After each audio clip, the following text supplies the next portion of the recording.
Arranca, cabrón. I'm only here because America wants my oil. I know how you feel, man. They took my oil, too. And that same orange bastard refused to give me a pardon. What are you in for? Human rights violations, corruption, drug dealing, abuse of women, and running a personality cult. You? Same. You know, every time I see you golfing, I get flashbacks of January 6th. There it is again, folks. Baby Trump derangement syndrome. You can't swing, you can't putt, and you still blame me for everything. You're sick. I'm serious. You people are sick. Oh my God, that's big news. Nobody else knows about this, right? Tell my husband to put $10 million on NVIDIA stock immediately.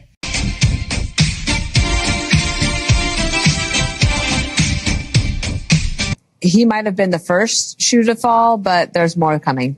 Because Keith Ellison, who is the Attorney General of Minnesota, former congressman who is a member of Democratic leadership, he is on audio, leaked audio, talking to these people, telling that he will cover up the investigations, telling that they'll tell the investigators to back off. So this resignation or decision not to run, not a resignation, but the decision not to run is not the end of the story.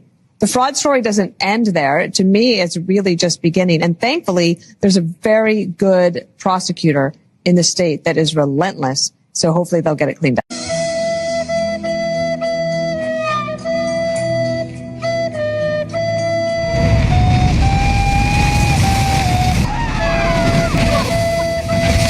This happened because I helped your people commit fraud. Sorry, Tim. You cannot run for governor again. They're coming for you and your husband next. Husband, brother, brother, husband, whatever the fuck. Retard!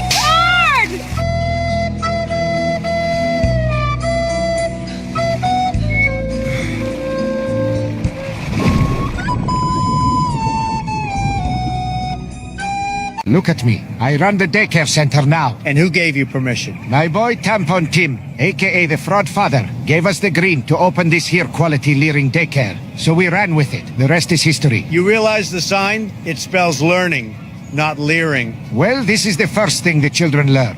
They see the sign and we test them with visual aids. This is how we teach. Wait, I thought that in Minnesota, to be a licensed daycare, you're required to have a 15-square-foot playground within 2,000 feet of the building? It will pop up tomorrow morning. Don't worry about it. You have all the documents, right? There was a break-in, and they stole the documents, unfortunately. How did they get in? Well, they broke in through the wall. It was behind the water heater. Okay, where are the kids, though? I didn't see any kids. Because it is not our business hour right now. It was easier to capture the leader of Venezuela than it was to find a kid in these daycares. What? So you're saying there's nothing fraudulent happening here? There is no fraud. Wallahi la azim. Zero fraud here. Tell him, baby. Yeah, I understand fraud is bad. Abdi, you cheated on me? I'm telling Mom. No, Ilhan, baby, don't do this. Don't tell our mom. Wow, a bunch of garbage. Hey, what's up, America? Venezuelan President Nicolas Maduro used diplomatic planes to move drug money from Mexico to Venezuela, also assisting in the creation of drug labs in Colombia. This is a fucked up story. So a new criminal complaint filed against Nicolas Maduro and others is detailing how they used diplomatic planes to fly drug money from Mexico to Venezuela. This shows a long-standing trafficking relationship between Nicolas Maduro and the Sinaloa and Zeta cartels in Mexico. So according to U.S. prosecutors, between 2006 and 2008, Nicolas Maduro sold diplomatic passports to various drug traffickers to allow them to move drug money from Mexico into Venezuela under diplomatic cover. Maduro would also provide diplomatic immunity to private airplanes used by drug traffickers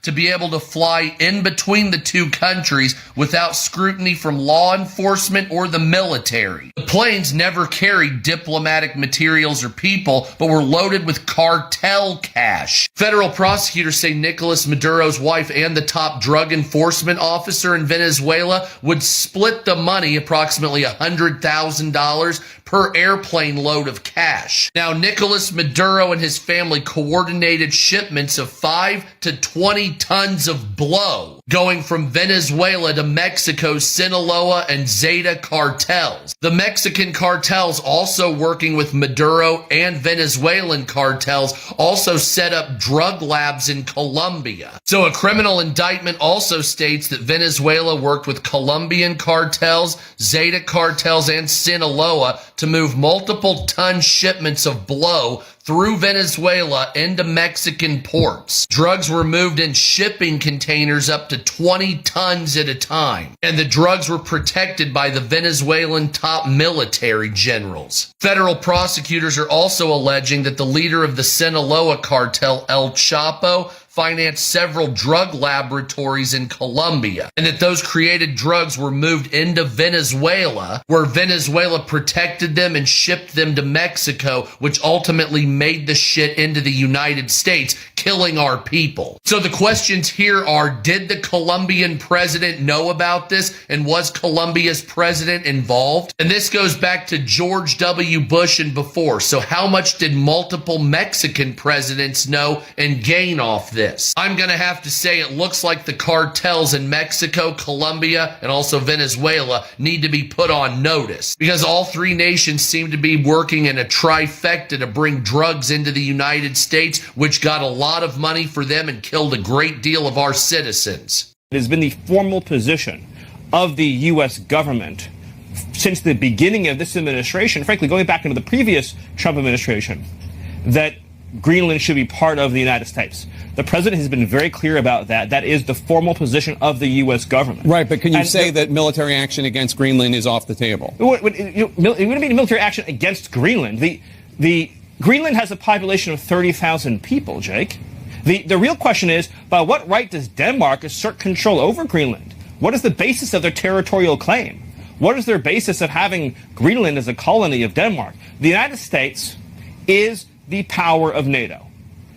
For the United States to secure the Arctic region, to protect and defend NATO and NATO interests, obviously Greenland should be part of the United States. And so that's a conversation that we're going to have as a country. That's a process we're going to have as a community of nations. So you can't take it off the table that the U.S. would use military force to seize Greenland. You can't take it off the table. Jake, I understand you're trying very hard to, which again is your job.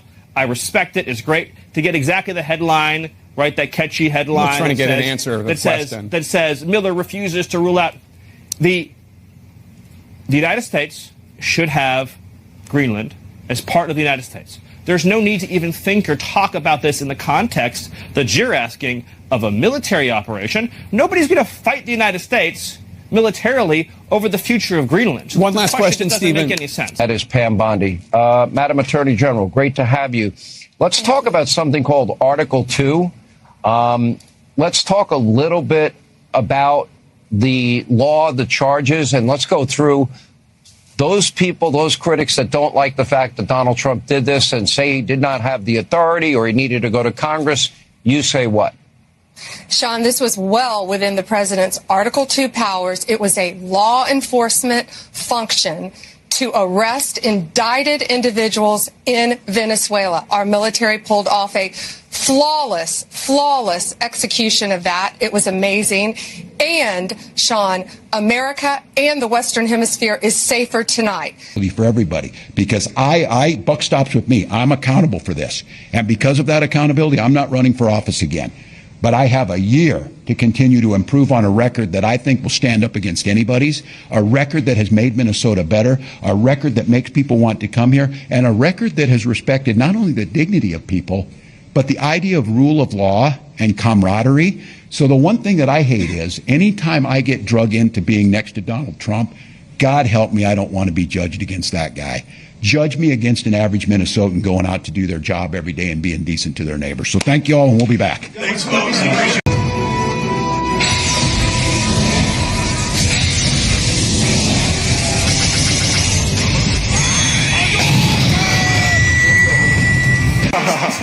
I know you hookers don't think this is over with. Let's kick it old school.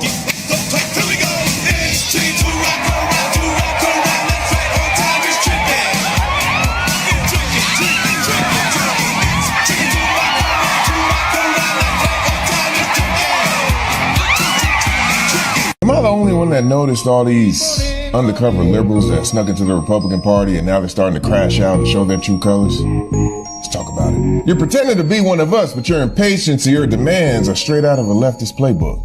Trump is out here scoring wins, liberating Venezuela overnight. And you're out here demanding for liberation at home. You do know America has laws and due process, don't you? Trump is out here upholding the Constitution. He's building cases and eventually he's going to drain the swamp. Legally, not with authoritarian raids. Don't worry, our turn is coming. If you don't think Trump wants Ilhan Omar and Tim Walz's head on a silver platter, you got another thing coming. I mean, why else would he freeze the funds on the Minnesota frauds? Trump is out here delivering on a global front and at home. Don't worry, indictments are coming. For Biden and all the swamp rats. Things take time. Look, bottom line is patriots unite behind Trump's chess moves. So go ahead and sit down, ditch the fake hats, stop suffering from TDS, and let the adults handle it. Cheer for the wins and stop the whining. This is MAGA country. If you don't understand the strategy, then stop yelling from all the cheap seats. The game is being won. And Trump might be having the best presidential run we ever seen.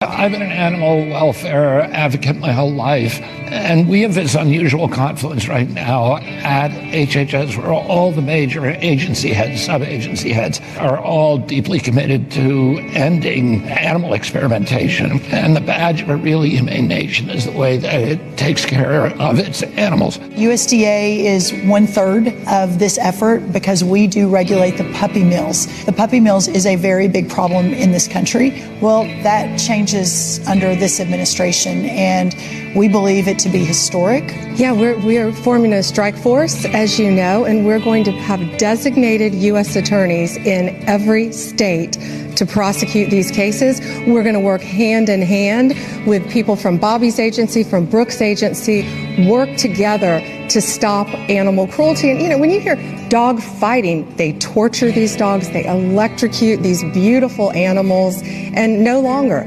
Our children, our animals, our pets are the most vulnerable. Don't say anything negative about the president. Just pray for him. Because God is using that man outside your understanding. You can only understand Donald Trump if you read the Old Testament and see how God used prophets to destroy. So guess what? On one side, Donald Trump is doing God's will, while at the same time, he's also producing the very vengeance that's going to cause people to attack us in the future. But it's ordained that way, okay? They are dancing so much in Nigeria because Donald Trump went over there for one reason and brought it with the United States military. He said, oh, you want to kill Christians? Wonderful. We're going to kill you. And we sent a bunch of military people over there, and they just start knocking down terrorists like you do at the bowling alley. He said, this is return for what you're doing to Christians. So the Nigerians are dancing. Then I woke up this morning and found out that Donald Trump then bombed Venezuela and kidnapped the president and his wife and brought them back to America. I was like, what? Do you realize how crazy this is? Your president said, y'all won't stop with the drugs over here. And I have known for decades. He gave him a chance. He said, okay, stop. We first gonna start bombing your boats. How many know for the last few weeks, our military have been bombing all the boats, bringing drugs to America, killing your kids. They want evil in this country. They want drugs to keep the systematic. Never mind. They said, we have overwhelming evidence that the president of Venezuela was in cahoots with the drug dealers, pouring drugs into America.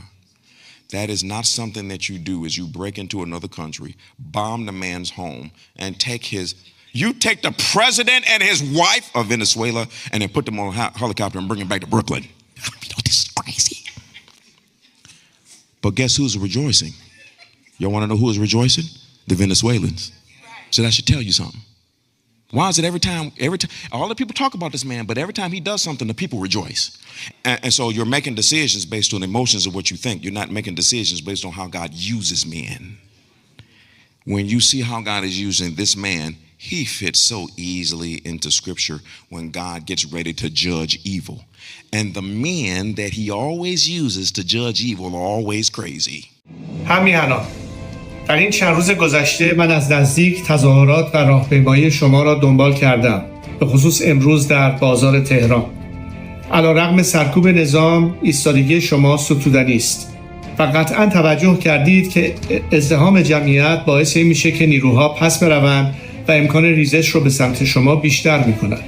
بنابراین مهم استش که این انضباط و گستردگی رو حفظ بکنیم. من اولین فراخوان خود را امروز با شما در میان میگذارم و از شما دعوت میکنم که این جمعه و پنجشنبه 18 و 19 دی ماه را سر ساعت 8 شب همگی چه در خیابان‌ها یا حتی از منازل خودتون شروع به شعار سر دادن بکنید. در نتیجه بازخورد این حرکت‌ها من فراخوان‌های بعدی رو به شما اعلام خواهم کرد. Even better. But the great, big, beautiful bill is just that. There are so many goodies in the bill, you have to get the word out because the people in the back of the room won't do it. That's why I love live television because they can't, well, sometimes they'll turn the camera off, but they're embarrassed when they do that. You know, if we're going too strong and doing too well, if the lights go off, you know you're doing well. If the lights are on, you got yourself a problem, okay? I see that little red light. If that light goes on, if that light, that's bad, isn't it? If that light goes off, you know that you're doing a good job because you're fighting the Democrats and you're fighting the fake news. There's something wrong with them. Do you remember there was a period, Mike, where I had 32 days in a row I did one press conference, 2, 3, sometimes 4. I do them behind the desk. I don't even just do it. I do press conferences. But I do many press conferences. So in 32 days... Stunningly fast end of an era for public media. After nearly 60 years, the Corporation for Public Broadcasting has voted to dissolve itself, forced to take the drastic measure after the Republican-held Congress voted to defund it at the behest of Donald Trump. The private agency has steered federal funding to PBS, NPR, and hundreds of public television and radio stations across the country. Robert F. Kennedy Jr. He's going to help make America healthy again.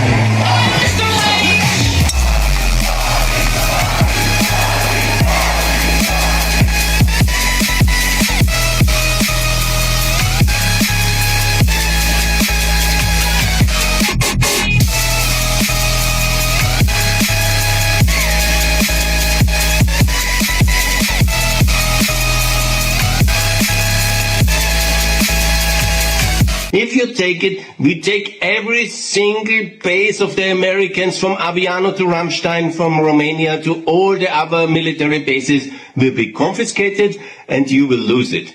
And the whole position of American power since World War II, if you take Greenland, you have to leave. It's very simple, Mrs. Miller. This is the leverage we have. You need these bases for global power protection. You won't have it. And we can defend ourselves very well, and we will do that without the U.S. nuclear shield, without the U.S. troops in Europe, without the American bases. We will simply run these bases ourselves, and we run your boys home into Chicago and Ohio. And goodbye. If you go extreme, we go extreme as well. Be sure about it. First of all Venezuela experts agree. All Venezuela experts agree that it would be absurd and preposterous for us to suddenly fly her into the country and to put her in charge. And the military would follow her, and the security forces would follow her. This is not a serious. It's not even a serious question. So should there be an election? Let me. If you give me the floor for 30 seconds, let me tell you what we are doing here, Jake. The United States. This is sort of foundational. The United States is using its military to secure our interests unapologetically in our hemisphere. We're a superpower, and under President Trump, we are going to conduct ourselves as a superpower. It is absurd that we would allow a nation in our own backyard to become the supplier of resources to our adversaries, but not to us, to hoard weapons from our adversaries, to be able to be positioned as an asset against the United States rather than on behalf of the United States. Sovereign countries shouldn't be able to do what they want to do.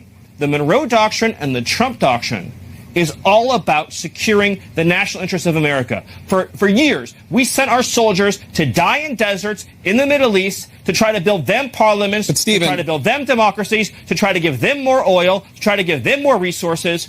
The future of the free world, Jake, depends on America being able to assert ourselves and our interests without apology. This whole period that happened after World War II, where the West began apologizing and groveling and begging I don't even and engaging know, these honestly, vast what you're talking reparation about right schemes, now. what I'm talking about, Jake, is the idea. And by the way, you do. I know you love doing that smarmy thing, Jake, and I was hoping to be better than that this time. I asked you about if there should be an election. Exactly. I asked you if there would be an election in Venezuela. That's what I asked. I said, why was the president so quick to dismiss Machado? You answered that question. And then I said, the objective, Jake, is security and stability for the people of Venezuela. With our help and leadership, that country will become more prosperous than it has ever been in its whole history. Venezuelans but the woman will be running Venezuela right now is part of the Maduro regime. There will be conversations, Jake, about all of these guideposts along the way. The reason why I was giving you that speech, which I know you didn't want to hear, is because you're approaching this from the wrong frame.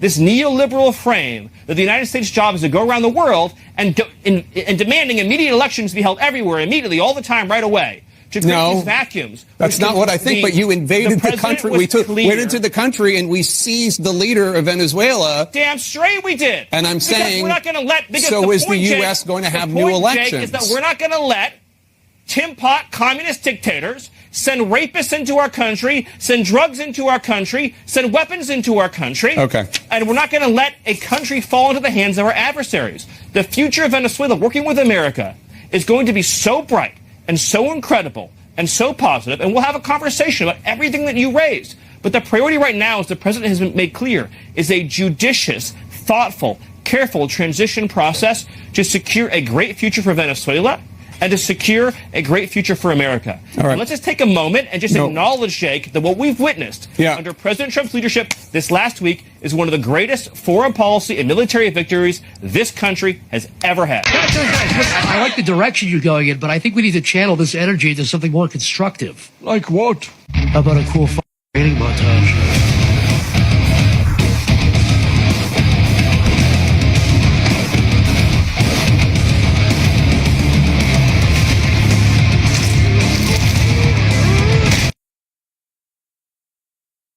I'm wondering what's going on here. This dude has a fit about something.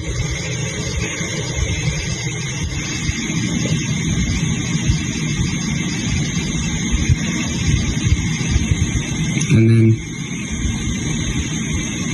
flips off a ballot and then crumples it up.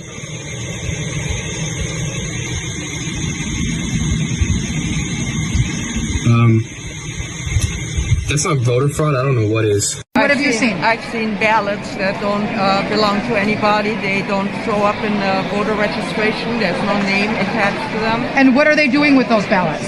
I'm challenging them, and they're supposed to put them in a box to be be evaluated. But then multiple ballots that have several different numbers. One person with different numbers. We have whole lists of them. We're writing everything down all day long. So are they improperly filled out and you're looking to disqualify them? Yes. If they're improperly filled out, if they have no name, if they don't have a home, or if the person was born in 1921 but registered to vote in 1900, that kind of doesn't make sense. So, but that's not on the ballot.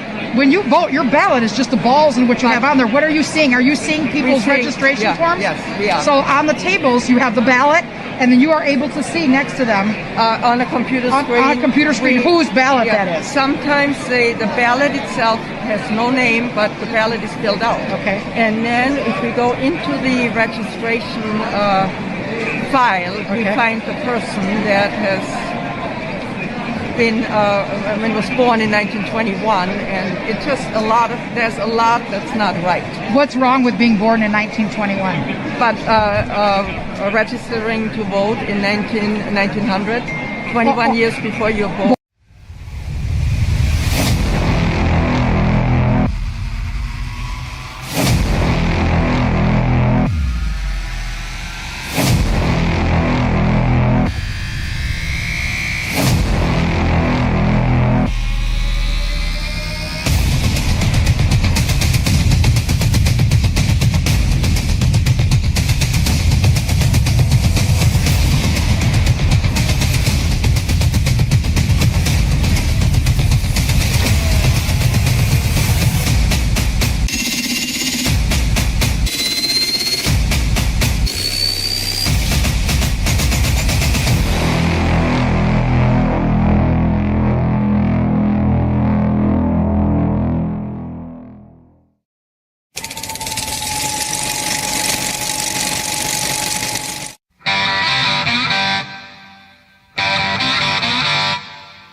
born, the nurses all gathered round, and they gazed in wide wonder at the joy they had found.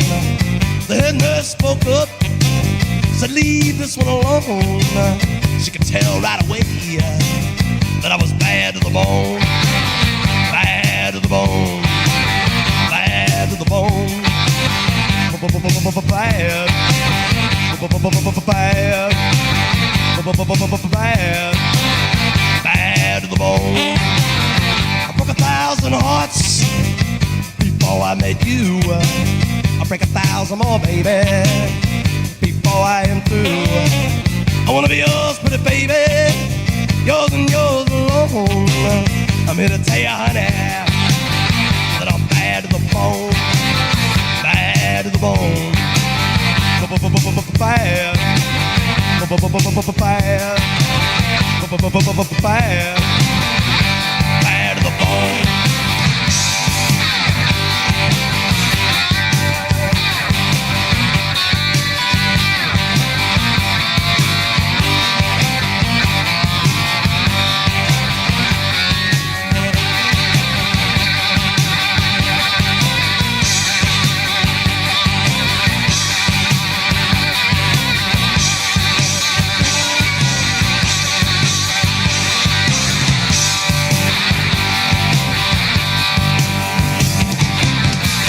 Rich woman beg, and I make a good woman steal.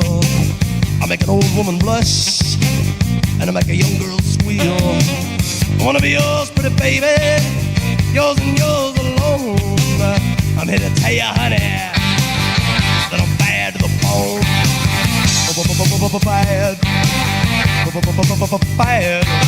bad, bad, bad, bad to the bone.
Walk the streets, kings and queens step aside.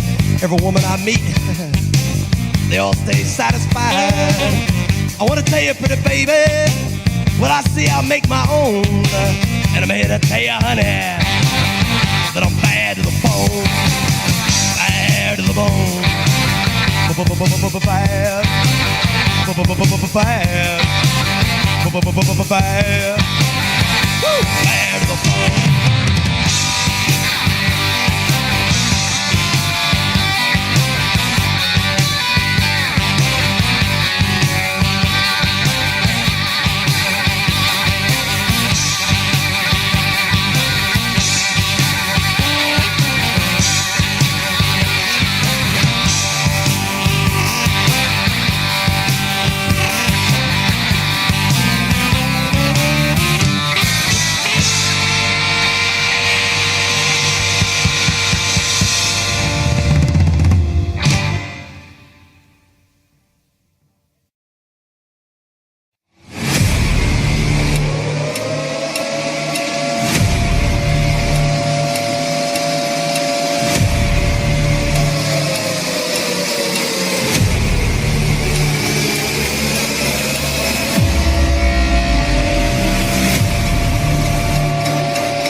for duty. Welcome to Patriot News Broadcasting, where we never seem to go away. Are you ready? I'm ready. Are you guys ready? Not really. I'm not ready yet. Just give me a minute. I'm kidding. I'm good. It's been another long day.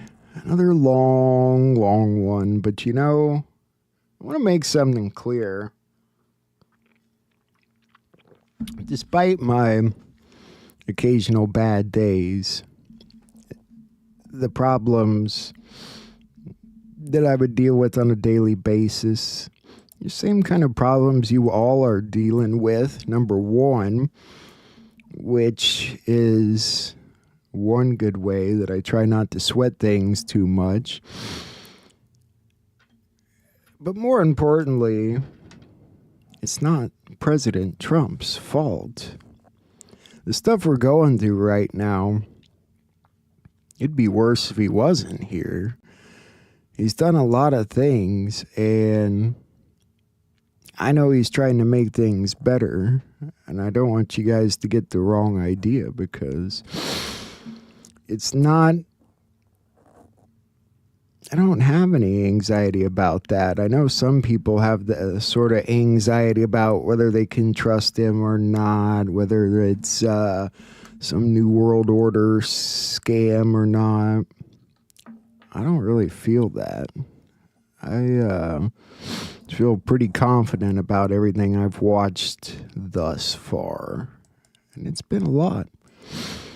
And you got to admit, he's, he's out there talking to people more so than I think any president's ever really done. 13,000 minutes in 2025, 74% of events. He's definitely out there trying to talk to people, and that is a good deal of transparency. We're in scattered times. We're trying to learn so many things at once, but there's some good comms today, Patriots, that we're going to look at. Some that make me think, hopefully, that some aspect of this might be winding down while other things keep winding up. Let's take a look at some things. This is where I'd like to start. Trump's post about the Tylenol and the misspelled hepatitis. So what do we do when we see our president's misspelled words? Captain Kyle did something a little different. He was looking for the A's amongst the Q posts, and it could tie in.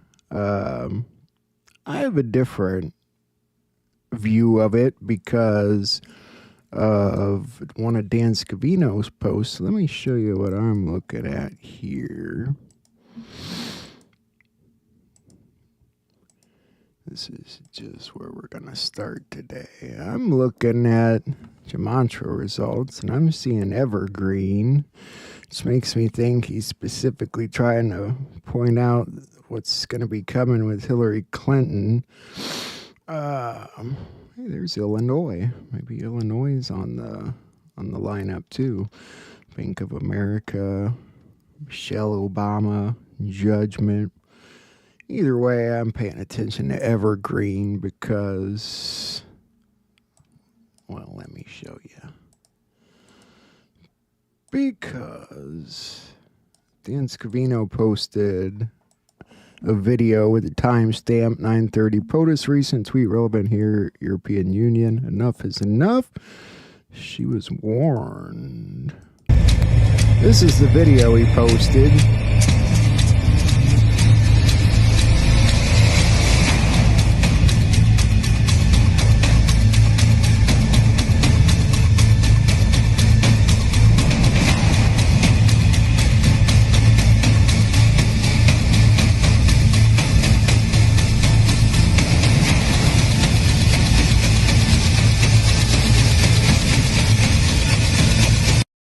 All right. just stick with me here. I'll show you where I'm going with this.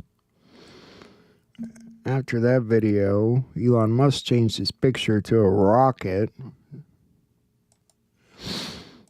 I like that.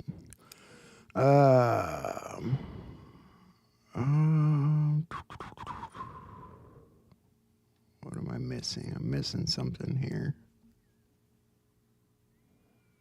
We'll come back to it. I gotta show you where it's leading, but I put this in there first. It seems like Matt Gaetz and Dan Bongino are having a little bit of an argument. Matt Gaetz said, at Grok, when did Dan Bongino run for office and how did he perform as a candidate? To which Dan said, maybe if I spent more time at shady parties with moneyed insiders, I would have won. I heard you know a bit about that. You've always been a dick, by the way, grifting off your daddy like a suckling little doggy. When I first met you in the Panhandle, I knew you were a piece of shit. It's written all over that phony face of yours. To which Matt said, I'm glad you remember meeting me so many years ago. I recall you gave a moving speech about your time in law enforcement. I told you I liked it. I'm deeply proud of my father. We make a great team. Are you saying having a successful father is a bad thing?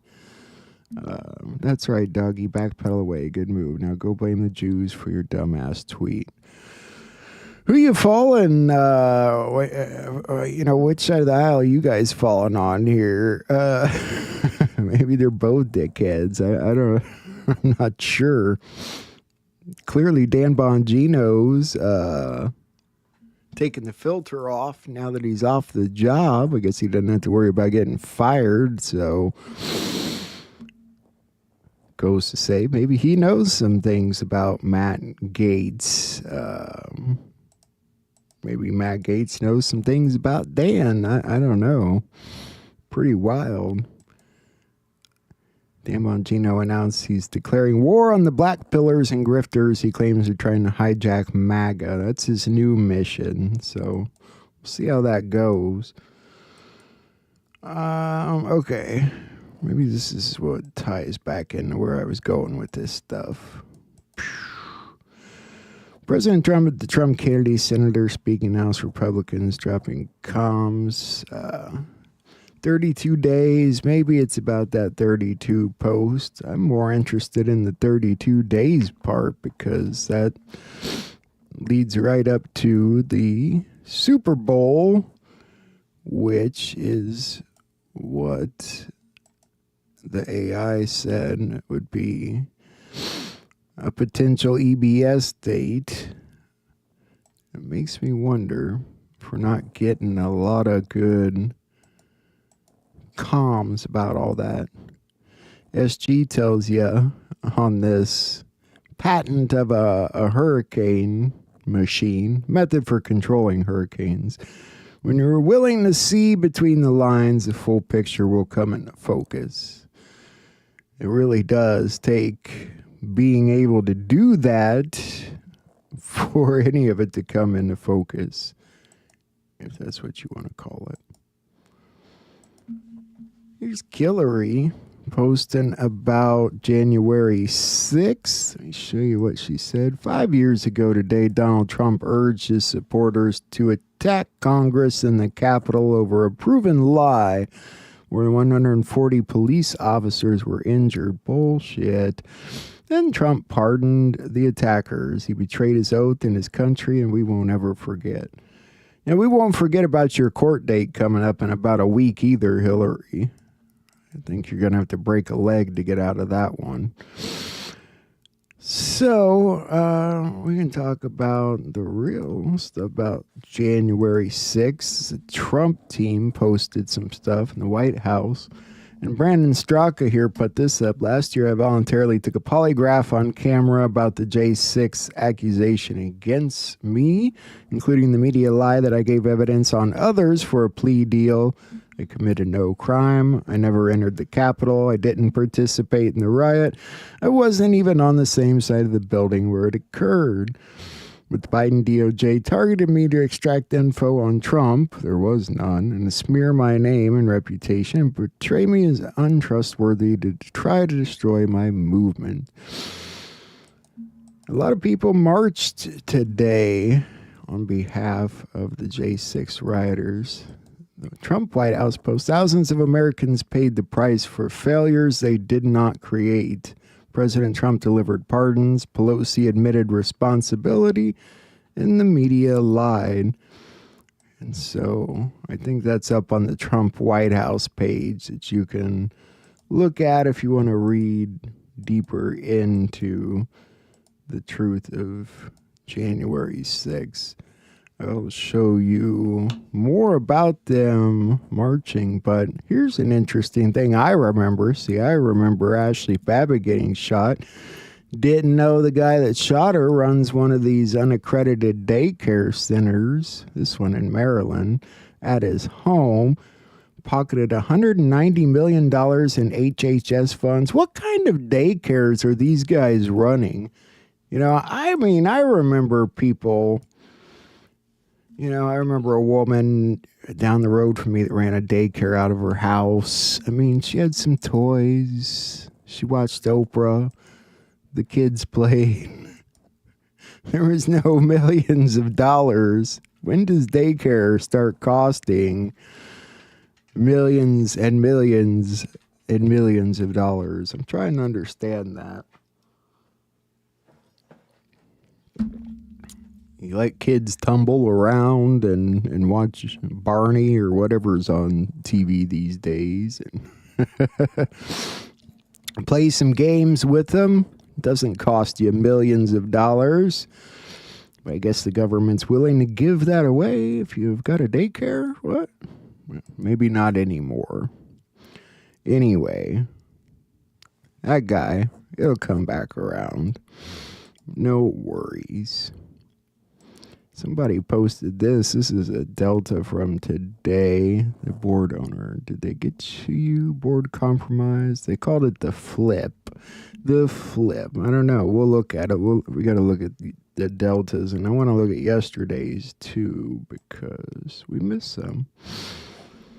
At least Kristi Noem's out with her people today in Minneapolis arresting people. This guy they arrested was from Ecuador. He had an active warrant for murder and sexual assault. Also convicted of robbery and extortion. And they picked him up off your streets today. I'll get it. I'll get it. All right. I'll get it.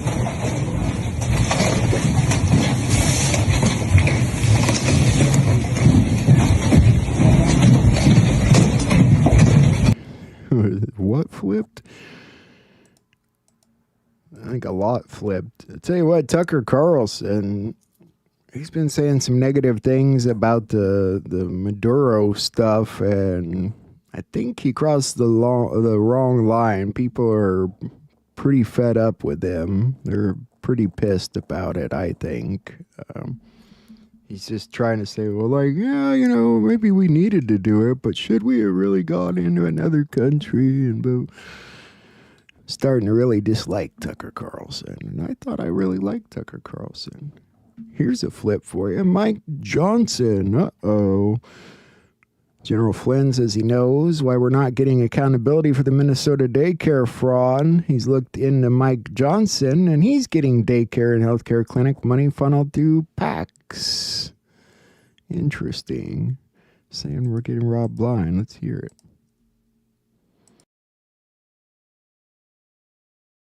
Just so people know, and I'm very transparent about what I'm doing out there for the most part. I am in the process because I want Speaker Johnson to do more. And so we started looking at Speaker Johnson's PACs and how many of his PACs turn money back around to daycare and healthcare clinics and that kind of stuff.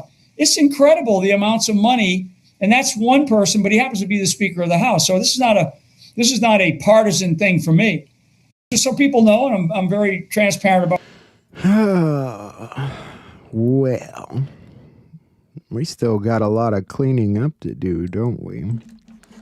I feel like something will come along. They'll just start wiping them all out.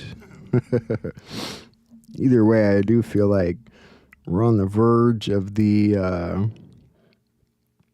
election fraud really bursting out onto the scene, and we're waiting for that executive order from Trump, who mentioned today that there's a fraud investigation into California involving Governor Gavin Newsom.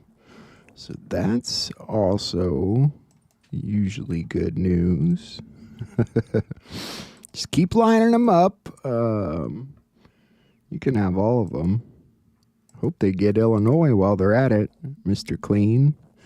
The White House posted this, Mr. Tariff. There's no trade like Mr. Tariff. Ryan Saavedra posted this. When President Trump visited Fort Bragg over the summer, it appears that he watched a training operation very similar to the one that captured Nicolas Maduro. Well, gee, maybe they were planning it for a while. Could be. Some things I saw today that kind of frustrated me. Number one, Vivek Ramaswamy quit all of his social media accounts after people mocked him online for being a stinky Indian. That's not who we are in MAGA, and that's not who we're going to be or become. I don't have any dislike for anybody for being Indian or any race, Somali, whatever. I don't like people that steal from the people. That's what I have a problem with. I don't care if they're white, black, brown, blue. Don't care. So I hope none of you are like that. I don't believe anyone here is. Another thing, the statute of limitations for most federal charges related to J6 protests and 2020 election fraud expires today. That's not true. With Pam Bondi not expected to take any action. I don't know what Pam Bondi's doing. Don't particularly care, but I do know that it's not expiring. We're not at the limit for the statute of limitations. Pam Bondi's Justice Department has released under 1% of the Epstein files. Also, not true. Mainly because nobody knows how many Epstein files there is. And to come out and say, oh, she's only put out 1% of them, it's ludicrous. Moving forward. Cuba. The Cuban government is now all but telling you what's actually going on with the U.S.'s removal of Maduro by issuing a statement of solidarity for the 32 Cubans killed in combat operations defending Nicolas Maduro. Why were Cuban militants engaged at the highest levels of the Venezuelan government in combat operations surrounding the president of Venezuela? Why would Cuban militants incubated in the post-Castro intel community hellhole of Cuba be allowed into the inner circle of another Latin American head of state deeply enough that they are killed in the crossfire when said head of state is under active assault? Who's the Cuban mafia? What's the relationship between the Cuban mafia, the CIA, and Russia defense and energy contractors? What's the relationship between the Cuban mafia, the Beijing secret intel service, and the Chinese military? Is it possible that Cuba is forward deployed operating base for deep state activities across Latin American governments? There's no reason President Trump is reasserting the Monroe Doctrine, and it's not so he can conquer new territory for the American empire, so he can secure the Western Hemisphere and world peace by extension. It's an SG Anon post. Interesting stuff, though. The Cuban Mafia. All right, moving forward. Slightly unorganized today.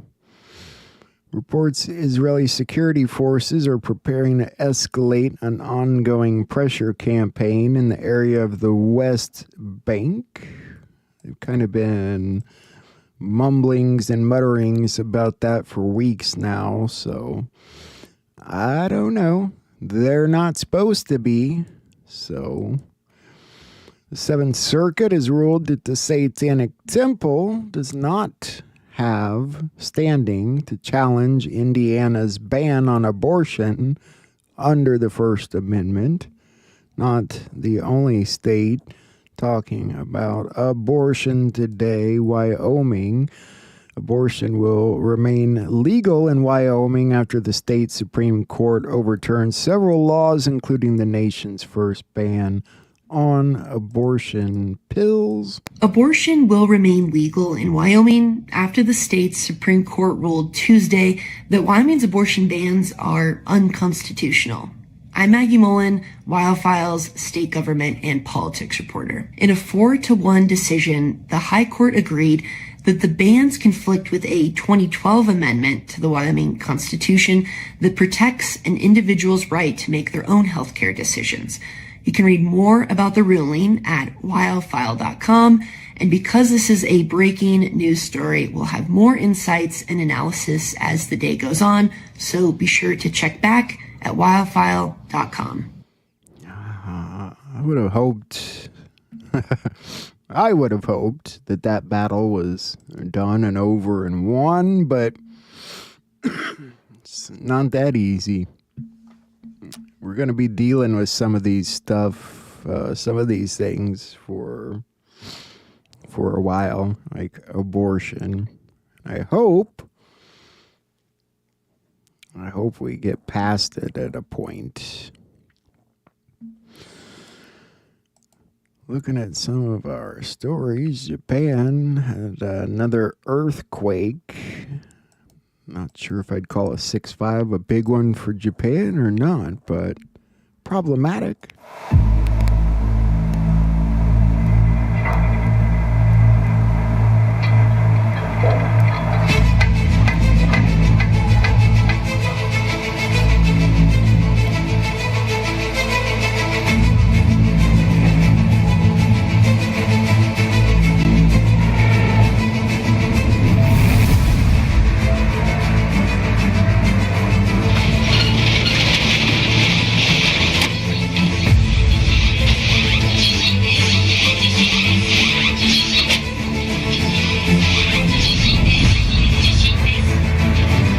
Like the guy there at the bottom of the screen, he's like, I'm just gonna go back to work.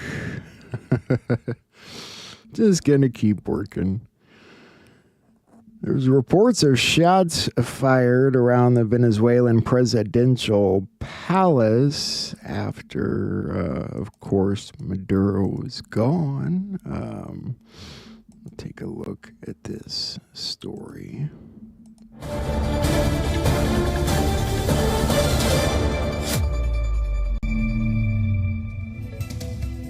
Breaking news coming in. Shots have been fired near Venezuela's presidential palace. Now, this is according to the witnesses that cited in agencies. A source close to the government said unidentified drones flew over the Miraflores Palace in central Caracas and security forces opened fire in response. This has happened hours after Maduro's deputy Delcy Rodriguez was sworn in as interim president following his removal. The source said the situation is now under control. Now, yeah, it'll be a while for things are under control there, but of course, Mexican President Claudia Sheinbaum, she's worried about whether or not Mr. Maduro will get a fair trial, probably because she'll have one someday. I don't know. Mexico's position against any form of intervention is firm, clear, and historical. In light of recent events in Venezuela, where the United States government carried out a direct intervention that resulted in the capture of President Nicolas Maduro and his wife, as well as the loss of human lives, Mexico reaffirms a principle that is not new and admits no ambiguity. We categorically reject intervention in the internal affairs of other countries. The history of Latin America is clear and compelling. Intervention has never brought democracy. It has never generated well-being or lasting stability. Only the people can build their own future, decide their own path, exercise sovereignty over their natural resources, and freely define their form of government. Yeah, something like that. We're just supposed to let it go, forget it's happening, worry about our own country. I don't think I could do that either, frankly. Taking a look about what the president said about California. California is more corrupt than any place. California is more corrupt than Minnesota.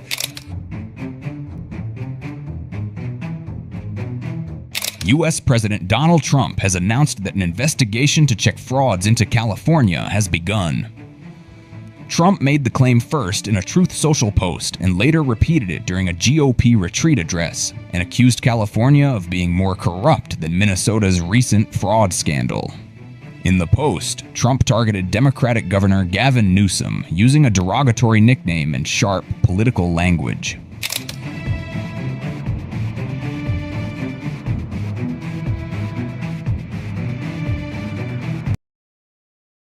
Yeah, that'll be nice. Depending on where it goes, of course. Republican United States Representative Doug LaMalfa of California died at the age of 65. We've lost a few Congress people this week. All right, thanks for being here with us on Live Now from Fox. We are learning here via Fox News that Republican U.S. Representative Doug LaMalfa of California has died at the age of 65. Majority Whip Tom Emmer confirming this news. Here's what we know as this is a breaking and developing story. We do know that House GOP Representative Doug LaMalfa from California has passed away at age 65. LaMalfa, representative part of California, and was chair of the Congressional Western Caucus. Now, his death brings House Republicans' majority down to 218 to 213. So this is that post here from House Majority Whip Tom Emmer confirming the death, saying, Jackie and I are devastated about the sudden loss of our friend, Congressman Doug LaMalfa. Doug was a loving father and husband and staunch advocate for his constituents and rural America. Our prayers are with Doug's wife, Jill, and their children. Now, as you can imagine, a lot of reaction coming in here from social media. This is from House Republicans saying, mourning the loss of Congressman Doug LaMalfa, a lifelong resident in Northern California and a fourth-generation rice farmer. Congressman LaMalfa spent more than 2 decades in public service. He proudly represented California's 1st congressional district from 2013 to 2026, serving as chairman of the Congressional Western Caucus. Please join us in praying for Congressman LaMalfa's wife. All right, and then there was Jim Baird in a car accident. Breaking now at noon, Congressman Jim Baird of Indiana recovering in the hospital following a car crash. He was driving back to D.C. at the time. His office releasing a statement saying he's expected to make a full recovery and, quote, looks forward to continuing his work on behalf of Hoosiers. He plans to keep providing constituent services during this time. President Trump addressing the crash during a speech to the Republican caucus this morning. He wished the congressman a speedy recovery. And I also want to send our best wishes to Congressman Jim Baird and his wife, who are recovering from a car accident. They're going to be okay, but they had a pretty bad accident. And we're praying that they get out of that hospital very quickly. He's going to be fine. She's going to be fine, but it was a bad accident. We are still working to find out where this crash happened. The congressman's son, State Rep Bo Baird, says his mother was also in the car and is okay. I also saw that former President Reagan's son, Michael Reagan, died. I don't have a story on that at the moment, though. Venezuela and the United States are in talks to export Venezuelan oil to the United States, and you can tell by reading through all this that they've discussed a plan together to do this, but the way the news talks about it, you wouldn't think so. CBS News has learned U.S. forces are planning to intercept an oil tanker involved in the trading of Venezuelan oil. 2 U.S. officials with knowledge of the plan say U.S. forces have pursued the Marinera, a crude oil tanker formerly known as the Bella One, since last month. The officials say the U.S. would rather capture the vessel than sink it, and say the operation to seize it could be similar to this one you're watching now. It was conducted last month when U.S. forces captured another oil tanker after it left port there in Venezuela. We're making a deal with them. We're not stealing their oil. The United Kingdom and France, this is a little odd to me, have announced plans to set up major military hubs across Ukraine once the war with Russia comes to an end. I mean, they're pretty hopeful, I guess. How they know there'll even be a Ukraine left after that? Probably not very funny, but these guys are so full of shit. Thank you, Emmanuel. And it's important that we're starting the year like this. European and American allies, side by side with President Zelensky, standing for peace. And we are closer to that goal than ever. Standing for peace? No, they're standing for war. And they're closer to that goal than ever. And that's their only goal. Russian idiots. European idiots. Russian idiots. European idiots. So I think I put this in the intro. You know, despite the fact that Tim Walz is not running again, he has no intentions to resign, and it's going to drive everyone nuts for the next 11 months. There's that. I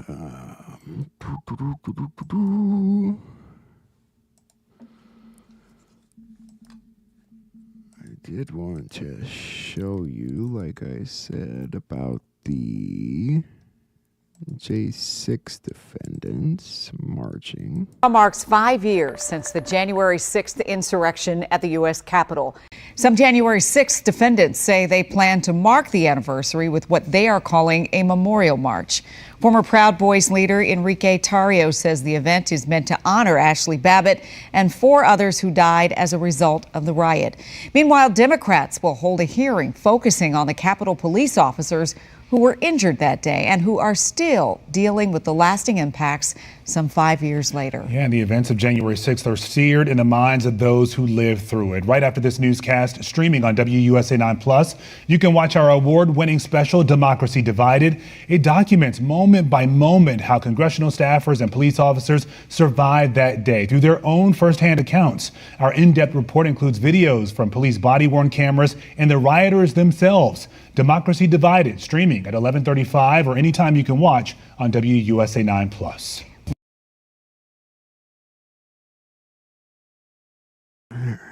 So there's that story.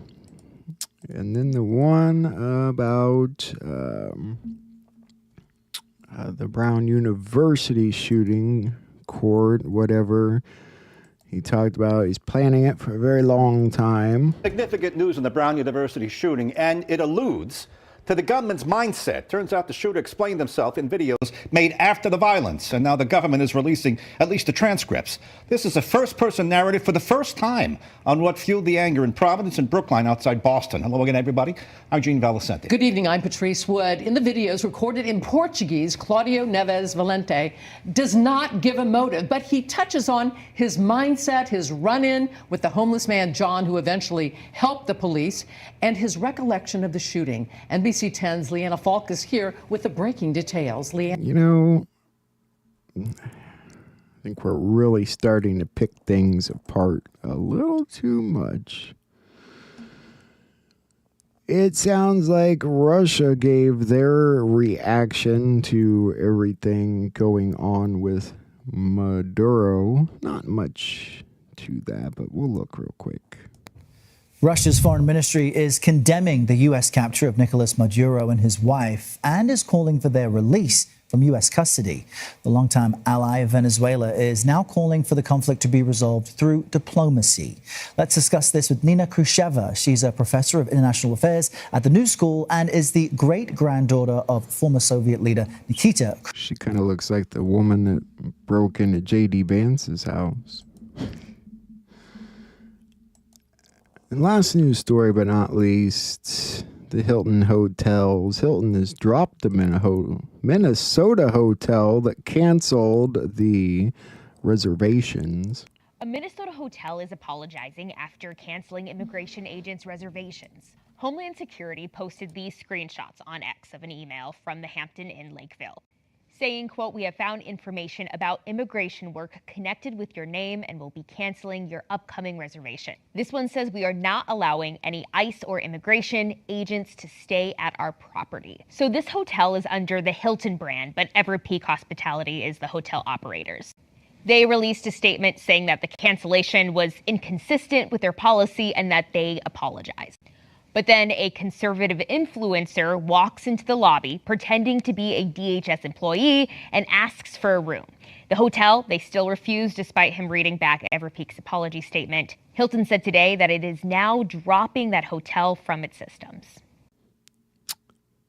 I also wanted to show you real quick about how bad the protests in Iran are getting. Show you this real quick.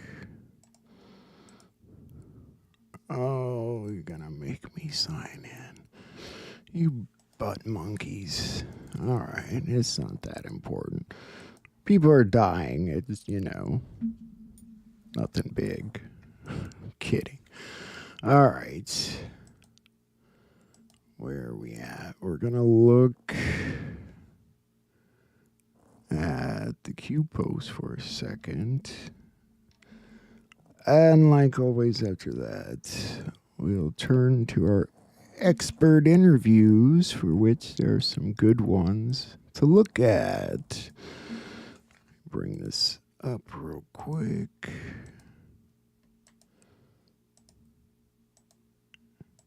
So many of these, but there's some important ones here.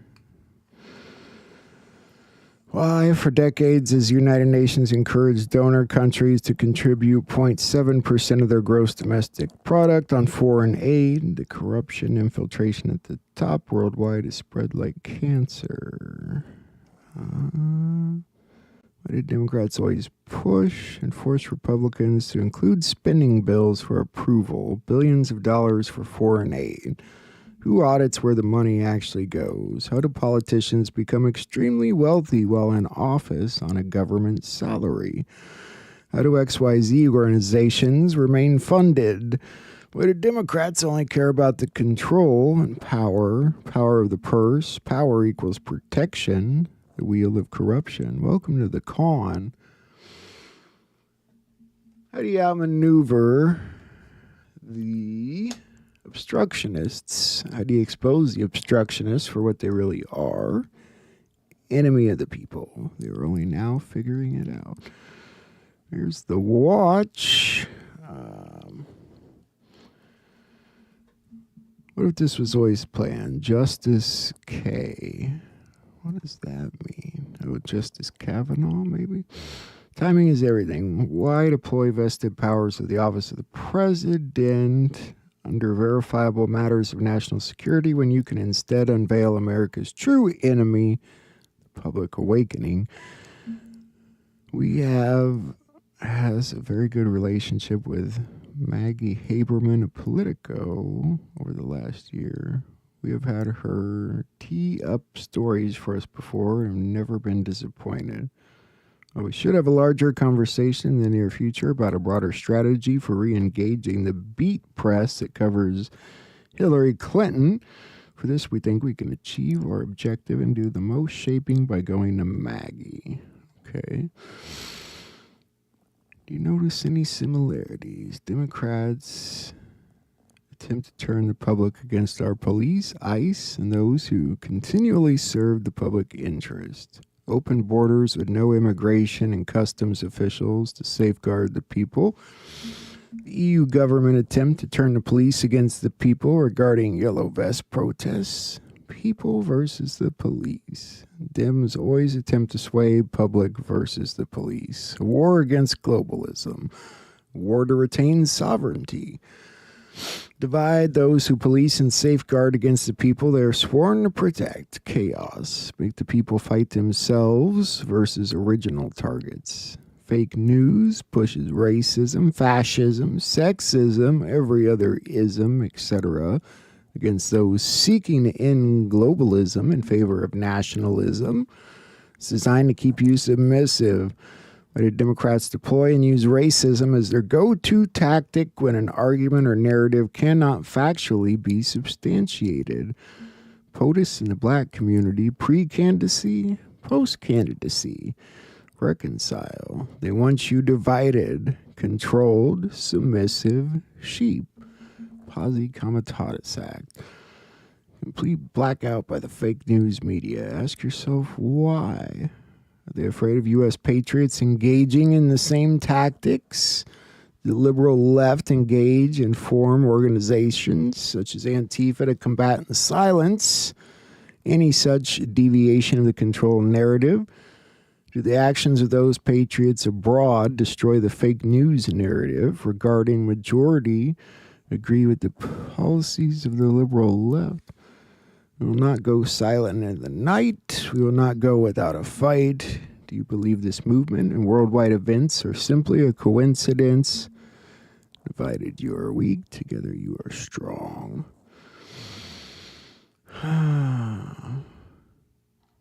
Code Monkey, once identity validated, can you provide a secure board to post under your control to prevent future issues? There's one of these is really important. One post a day, no other platforms used, no comms privately with anyone. Don't get lost. Follow the money. Loop Capital Markets. Why is Barack Hussein Obama traveling the globe? Money, money, money. Where did it come from? How do you destroy the most powerful country in the world? Direct attack, covert ops, to infiltrate at the highest levels, to destroy from within. Think game. Who are the players? What are the rewards? America for sale. Patriots in full control. We will make more public. Saudi Arabia was strategic. We know. Do as we say or face consequences. These people are stupid. And we'll look at today's real quick. The treachery revealed by Comey, Clapper, and Brennan requires accountability. That can only happen through a federal grand jury investigation headed by John Huber, the U.S. attorney in Utah, who has been appointed to investigate the FISA criminality by the Obama FBI and DOJ. A stone sits idle while the world around it evolves. Evolution, depending on the stage, can be deadly. We can talk through code or we can act through transparency. The choice is yours. However, the clock is ticking, and at a select point in time, that option will be expired. Regular service appointments should be made in order to maintain functionality. A stone sits idle while the world around it evolves. Interesting. Smoking can be bad for your health. Read the warning label. Deboard train and walk away. Once in the tunnel, there's no going back. I'm smoking. Remember when Democrats and the fake news media pushed mass fear that the president would start World War III with North Korea? Uranium enrichment, new narrative created. Refusal to provide coverage of successes. Remember when Dems and the fake news media pushed the stock market collapse if Trump was elected? POTUS elected plus policies, largest gains recorded in market history. New narrative created. Refusal to provide coverage of successes. They do that a lot. How many authorized FISA umbrella surveillance warrants targeting those who legally targeted blank are currently active? Upstream collection can be revealing. You no longer control the levers of power. Do Five Eye allies buckle and cooperate in order to preserve and maintain their future? Germany's losing the stranglehold on the EU.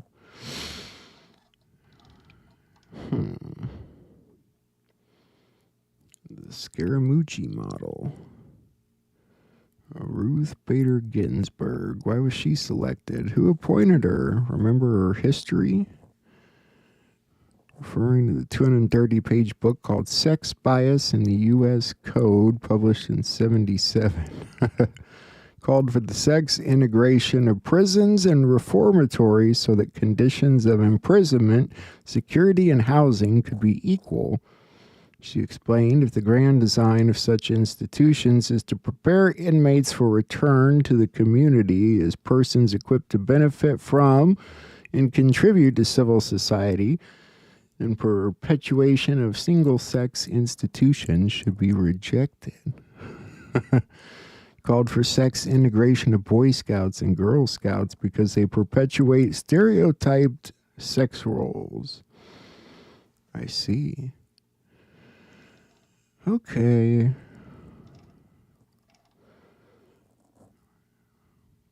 I think we're going to move forward. I think you get the gist of these. All right.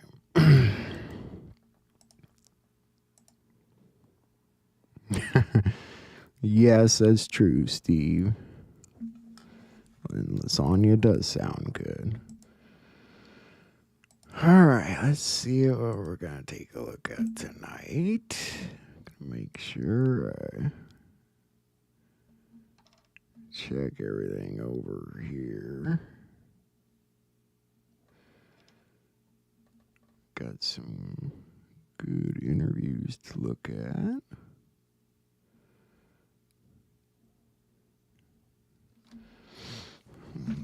Don't see anyone on right now, hardly. He's so quiet.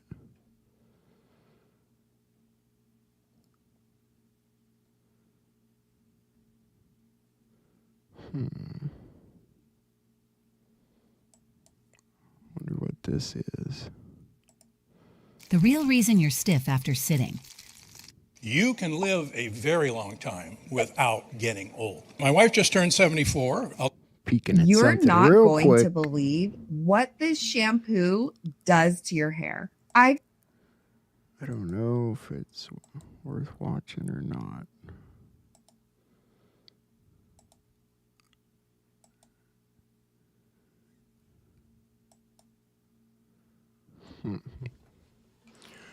Yeah, we'll come back to that. I think I want to start tonight with Sheila, but there's a few different things we can look at. Gene Deco did a good video. Juan did a good interview. Who is he with? Oh, yeah. He was with Bill Quinn. We might look at that, too. I wanted to start with Sheila, though. Who was on yesterday. I love blueberry pie, too. I like all pie. All right, let me get this up and going. I'll be there in the chat with you, Patriots. See what's going down. Panama, Cuba, Mexico, that's what the focus is right now. And people go, oh, I thought we were going to work with Iran and Israel. No, it's somebody off on the, I've heard so many horrible misinformation quotes in the past couple of days. So I'm willing to help clear up some of this madness that's going on, because to say that the president has taken over the oil fields in Venezuela and he's secured them for the United States, those people are barely scratching the ground and they don't know what they're saying. The president's been very clear, and this is what he has done. So if you are a believer and you believe that you are up on the wings of eagles with the Father and under the shadow of the wing protected with him, let's take you up to a 40,000 foot view and look at this differently. We thought the Panama Canal was gone. Everything about the Panama Canal was a lie. Everything. We've paid every dime from the very beginning. Everything was a lie. Absolutely everything was a lie. To deceive the people has been the purpose from the whole time. To have us keep paying for things. We've been paying for all of it. As the president said, we've paid maintenance of billions of dollars a year, and they say we have no voice in this, but nobody could find it because the treaties were gone. There's no real estate transaction. And what God gave me is that it was in. Whoops. Sorry, guys. I did it again. I suck. I'm sorry. Mexico, that's what the focus is right. And you believe that transaction. And what God gave me is that it was in the U.S. State Department statement on the Second Panama Canal Treaty that the land would cease to exist. Over 4,000 acres that we have spent millions of 1903 to 1914 dollars for. And we lost 38,000 lives. I found 35,000. The president found 38. When you put all this together, what people were forgetting is they captured that thinking they could then take us into the world courts because they don't understand Hebrew. If you don't understand fifth dimension communication, you don't understand Hebrew. If you haven't heard yet, go to the interviews page on the website, hisbest.org, go all the way to the bottom, and the 4-minute, 30-second interview that we've shared on these interviews together. If you haven't seen it yet, go down there and click on it, and you can watch it at your own time. It explains exactly what fifth dimension communication is. And what it is tight with the Father so that you know what's going on. And what Father showed me is in that State Department statement, it was at the Second Panama Canal Treaty communicated that that land would cease to exist. The over 4,000 acres would cease to exist on 1 October 1979, which is completely false because God's acres don't cease to exist. So by doing that and not understanding Hebrew, the 45th point, 44 was to internationalize the Panama Canal, to take us into the world courts, which means they were done with this. That's what the 2020 genocide was about. And so if you take us into the world courts, it says to take in the nation and all of its individuals. What they don't understand is if you understood the roots, because they made us get rid of everything about our culture. We don't know who we are. We don't know whose we are. They've completely, through the Gentile worship and everything, we're completely separated from the Father. And I've done everything I can to keep explaining it to people. Get tight with the Father because he's the only one who's going to bring you through this. Yes. Because with the Father, you have truth. And with the Father, you know that what they're doing is completely wrong. And it's not the nation and its individuals. In Hebrew, nation means people. So nation, if you take the nation into the world court, you're taking all of the people. And they said they were going to take the nation and all of its individuals.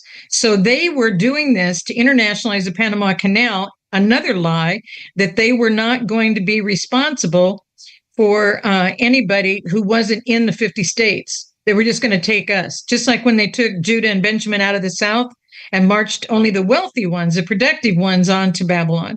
They left the other ones to die in the wilderness and in the desert. So that's what they do. I mean, they've never changed their plan on what they do to us. So with all of that going on, what people didn't realize is all of this was also done because that's the shortest route from one side of the world to the other. Mm-hmm. So all of the sex trafficking, global trafficking, human trafficking, drug trafficking, all of it was happening through the Panama Canal. And we were gone since 1999. They did a 20-year plan, which means recycle unto death, which meant in 20 years we could never have it back. That's their thinking. It was all a lie. The whole thing was a lie. So when God revealed that to me, the president and Marco Rubio got busy, and we not only have it back, we're getting it all corrected, and people are saying it's already expanded. Things are much better. But there was a funny thing that came out on Facebook today, and I didn't get a chance to copy it yet because I got 12 hours of interviews today, and it's a map of South America. So please just picture it with me. We can't show it to you tonight, but I'll get it to you. It's a map of South America. And they said, please tell us where Venezuela is. And people are guessing, not even doing the research to look, that Venezuela is right below Cuba and Gitmo. All right. Right to the left of that is Colombia. And what did the president say? It's Colombia, Mexico, Cuba. Do you not see the circle? Venezuela, Colombia. By taking care of Panama, Latin America is going to get handled. There's Mexico, and across is Cuba. So Gitmo, Cuba, right above Venezuela. Then you've got Colombia to the left. It's all right there in one little hub. And that's why they were such a target for China. And they said that China took all the silver the week before. And what they were saying is America is stealing all their oil reserves so that America can have more than Saudi Arabia. You see how they keep trying to incite and agitate? All of that's a lie. The president made it very clear. You guys have done what you've done to them. And now the oil industry people that he knows and is negotiating with, he's going to make them go down and pay for it to clean all this up. Yeah. It's brilliant what he does. I mean, he just... For what you did to them, now you go back and you repair it and get it all going again.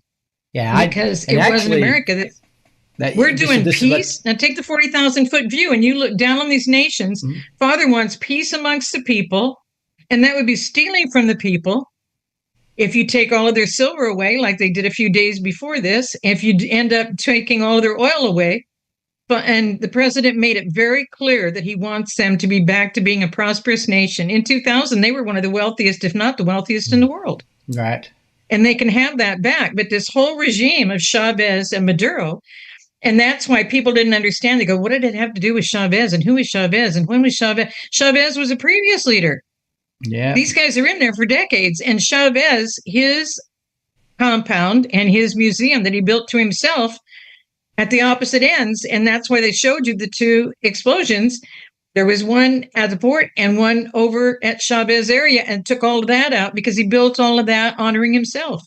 But they destroyed the people. You don't do that to God's people. Mm-hmm. And that's why the dancing in the street now is happening, because these people have been enslaved for decades. These two men have controlled all of this. And did you guys get a copy of the indictment? And it's on. I've seen it, but but I have not. I don't have it on handy right now. It's a multiple page PDF. I'll get that to you guys too if you want it. Mm-hmm. And you see the names up in the corner. It's just like Woodrow Wilson when he said, he was ashamed on his confession on his deathbed. He said, in order to save the lives of my own family, because they kill all of them, I sacrificed my whole nation. When he did Federal Reserve, IRS, UN, well, it was League of Nations, became UN. He did all of this to us. So when you look at the PDF on the indictment, because it was just unsealed, and that's why now he's being tried, and people go, oh no, he's got, they got him out. It's all going to be good. And this is all a show. No, it's not. These men on their lives have killed people with the drugs that they've flowed into America. Have had people from their gangs coming in and raping people, killing people. And that's why the president said very clearly, like 3 weeks before, he said, did you know that we've got 11,888 killers in our country who shouldn't be here? And they're not just killing one. So it's not just one times 11,888. He's so exact on his numbers. He said they're killing multiple times. Mm-hmm. But he knows what's happening. He knows what's going on. And yet people came up with 5 other things today that the president should be doing. Can we please not do that? Can we please not even participate with people who stay in that mode of President Trump should be doing this and he should be doing this? Because this infiltration to an invasion was all planned. All these layers are already here. So let's look at the other side. If you have a perspective, and I've heard this a lot, let's get the Somalis out of here. Let's get the Haitians out of here. Let's get these people out of here. Does that need to happen? Yeah, it needs to happen. Those people didn't get here on their own. Those people didn't get here, have a place to live, have a job, have money coming in, get Social Security benefits, get SNAP benefits, get all these things, get all this money flowing through them, know how to do daycares, healthcare, everything. They didn't know how to do any of this. They had handlers. What we need to do now is the same with Maduro. Maduro had handlers. And if you look at that PDF of his indictment, that entire listing, everybody is a Maduro. They're all his family, his wife, his kids, his in-laws. That's how they do it. The whole list right there is all one family. Mm-hmm. It's him, it's his wife, it's his son. You just go down and look at the whole list. Yeah. So what happened is we got them out. Now, people go, well, Sheila, it was an extradition. It wasn't a capture. I said, if the president calls it a capture and Pete Hegseth calls it a capture, I'm going to call it a capture. Reason being, we got them out. Now, if they extradited them so that we can get the information, because it's just like when we brought El Chapo in. Remember, February to May, I think we talked about this before, when the president said, send all your cartel leaders to me.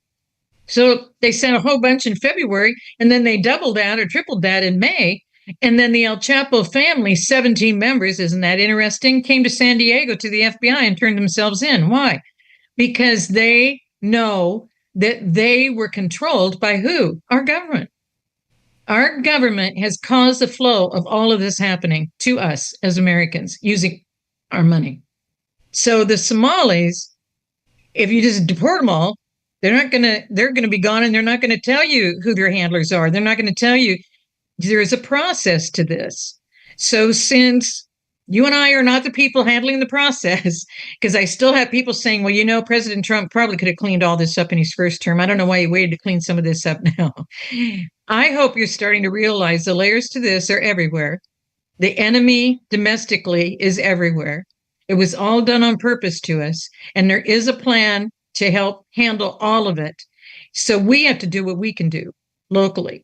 And so this infiltration, can we do something about it? Not really. Can we decide who gets arrested? And I really wish people would stop using the word arrest, because we're going to military tribunals. This isn't about the police going and doing a raid on the house and putting you in jail overnight. This is way beyond that. And everybody said, well, Comey didn't even get arrested, and he didn't even get perp walked, and he didn't even get... Comey's crimes are sedition and treason. You don't do that in a state court. Military law is different. And I don't know if we can find or share with the people the interview with Kavanaugh when he was coming up for being a Supreme Court justice. And I'm sorry to say it was Lindsey Graham from South Carolina that did the interview, but he did a very good job interviewing. You had him explain it all. Mm-hmm. And when you've got military tribunals, and they're doing it, they did it for almost 2 years. A year and 9 months before they brought all those guys into Quantico and took the next step with them. Right. This is a very, very, very well thought out process. And we're following. That's why the president said, we're going to follow the rule of law. We're not going to let anybody get a mistrial. We're not going to get everybody right up to the gallows and then, oops, made a mistake on page 37 of Article 2 we're not going to allow that to happen. This evil has been all the way since the Garden of Eden. And I just put an announcement out today. I don't know if we can bring up a picture. Is that possible, Gus? On what I put out on the on Twitter, there's a little picture, and it's two boys fighting. And I put it out just on purpose.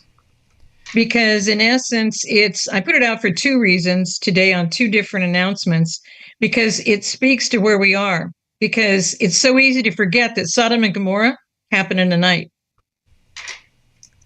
Noah, after 100 years, a warning, 100 years, happened in the night. And it took 7 days before that night that God allowed, before he was the only one who could close that door to the ark.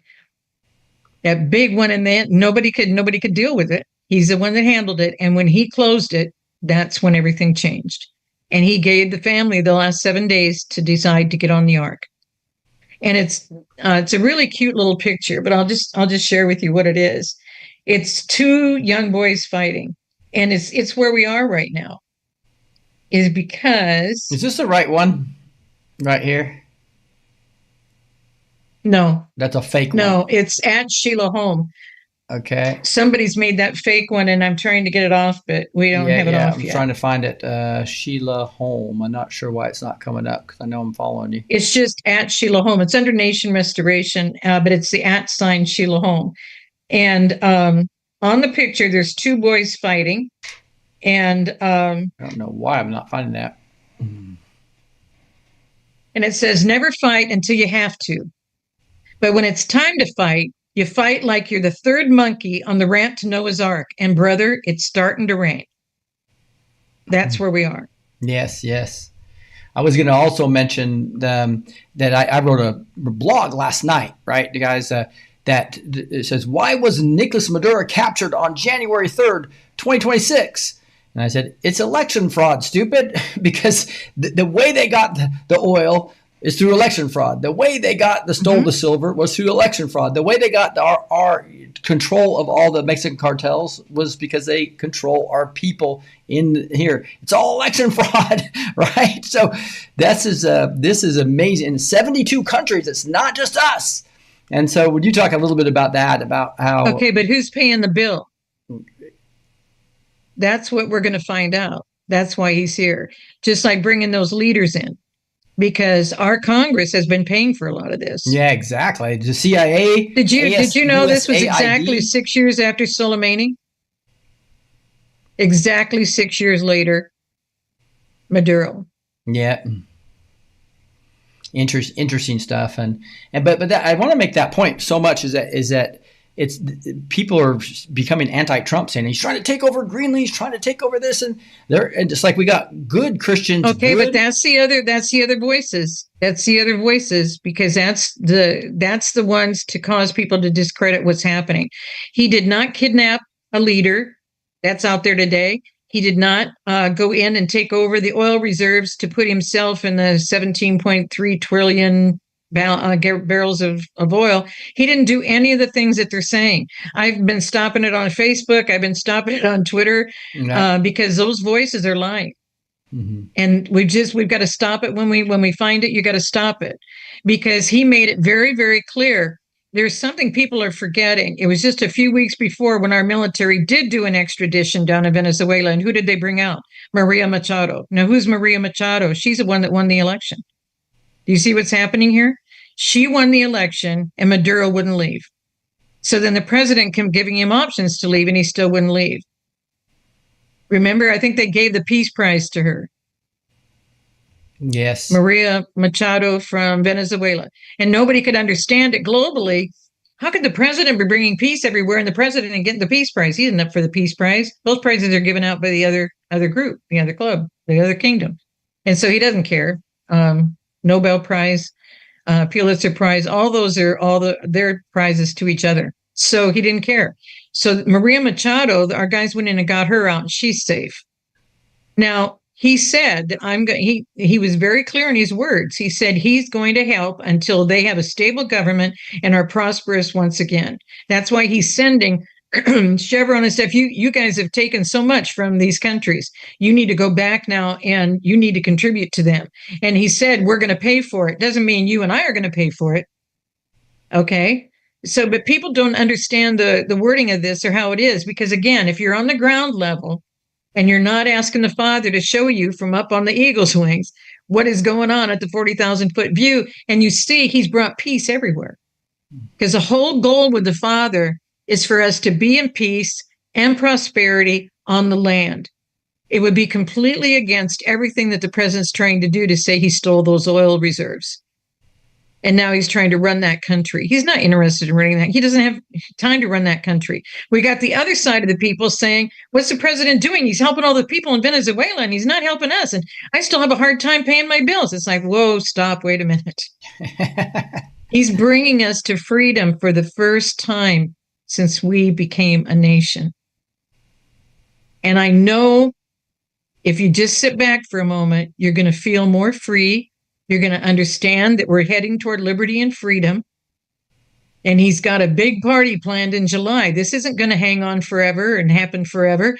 There's going to be a lot of cleanup. There's going to be decades where our children and grandchildren are going to be cleaning all this mess up. Right.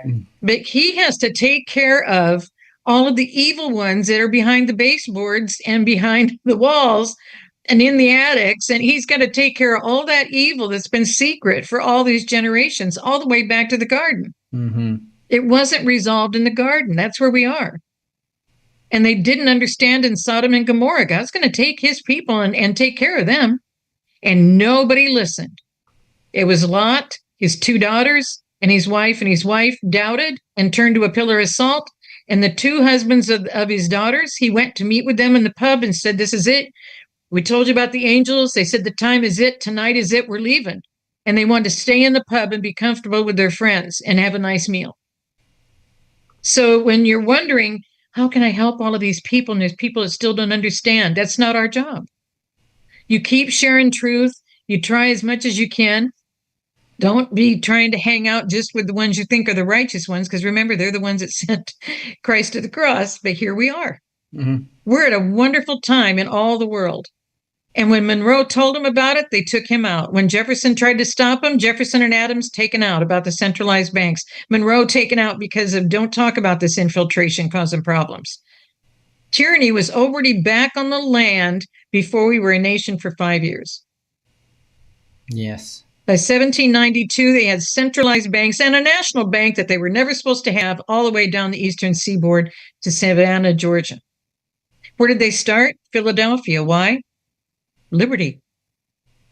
They're very, very, very prepared in what they do. We just didn't watch it because we didn't have any cars until the latter part of the first half of the 1900s. So from the 1600s of the Pilgrims, I mean, how do you communicate with each other? Nobody even traveled more than 5 miles because it was all by horseback or a little carriage or a cart. There wasn't a way to get around with each other and see each other. And the people who lived around in the country didn't have the newspapers. It was only the people in the city. So the takeover of America is point 43, and they did it to us before we were even a nation for 2 years, and by 5 years, they had everything secured. When they moved us to D.C., they knew what they were doing.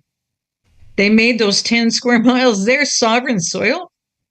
They pushed the Native Americans off at the exact same time the British and Foreign Bible Society is removing the Apocrypha from the Bible, so you wouldn't know that God's tribes of Israel came to all the uninhabited lands, not just America. And the things that they have done is to put us up and set us up for right now. Mm-hmm. And here we are. And I wanted to also talk about the book that discusses this. This is The Eternal Plan Always Trumps a Human Plan. You want to talk about the 45 points just a little bit? Yeah, it just came out in hardback. So you can order the hardback on Amazon or the paperback. That's the paperback at 30. And you see the 35, that's the hardback. And if you didn't get the December newsletter, and we're going to put it on the website this week, it's just there's been so much going on. We're going to do autographed copies. Everybody's been asking for autographed copies. So instead of buying the book for $35, if you donate to Cornerstone on the website and put a note in, you want the book. But we're going to have the links all set up on the homepage soon. We've got so much we've been cleaning up with the website, but you see the 35 right below it. That's the hardback. And so you can order the hardback, but if you'd like it autographed, then that's a donation to Cornerstone. They'll automatically give us your address to ship the book to after it's autographed. And so that's why we did that. And so the new book it's been shocking everybody. It has been shocking everybody. And I always wonder if I give enough information. Mm-hmm. And I always wonder if it's easy enough to comprehend.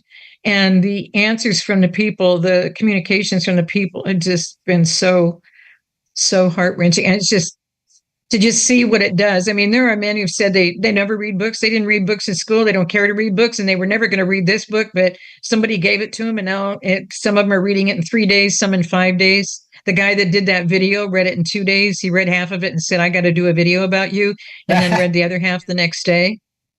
So, awesome. But it's all in there. How they did this to us, it's 4.43 is how they took us over before we were ever self-governing.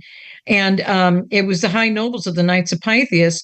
And that's why, even to this day, remember the 3 whistleblowers? And that's in the FBI chapter on this. I met Stephen Friend, and he couldn't understand. He was a military man. He was a policeman. He was thinking about Secret Service, and he went into the FBI, and he said, we cannot, and he was in front of Congress, one of the 3 whistleblowers.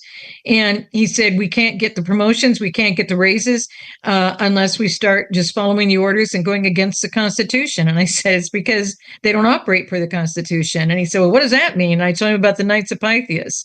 So now Kash Patel has brought him back with full pay, and he talked to Kash Patel, and I've talked to Kash Patel, and they moved everybody out of DC's 2-block building on the address of the first lodge in 1864 of the Knights of Pythias in DC. And they're not going to restore that building. So they moved the guys all the way across town into the Reagan building. But I really feel the bureaus that were added that are not part of the Constitution are going away. And the FBI chapter in this, I think, is the biggest chapter. It's over 60 pages. And it's not because of all the horrible things they did to me. It's because that was the root to a lot of this. And it was brought in by Bonaparte out of France, the great nephew of Napoleon Bonaparte, Charles Joseph Bonaparte. And so as you look at how they put all this together, we didn't have a chance. We weren't able to communicate with each other and figure out, and the people didn't know how to put this kind of a government structure together, so they took us over. And we have never, ever, ever been in a place where our government has been of, by, and for the people. Not ever from the beginning. Yes, and so can you go back a little bit on all the misinformation on Trump right now and on Venezuela, and how important Venezuela was to this whole puzzle piece because of their control over the Mexican cartels? They're working with Cuba, they're working with Iran, they're working with Russia, they're working with China.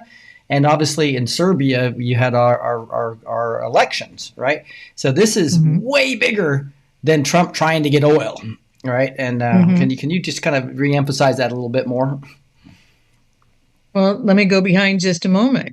Remember the 2 guys running for president when President Trump was running for president? Rubio and Cruz? Yeah. Do people realize this? The father of Cruz is the man who brought Castro into Cuba, who changed Cuba overnight,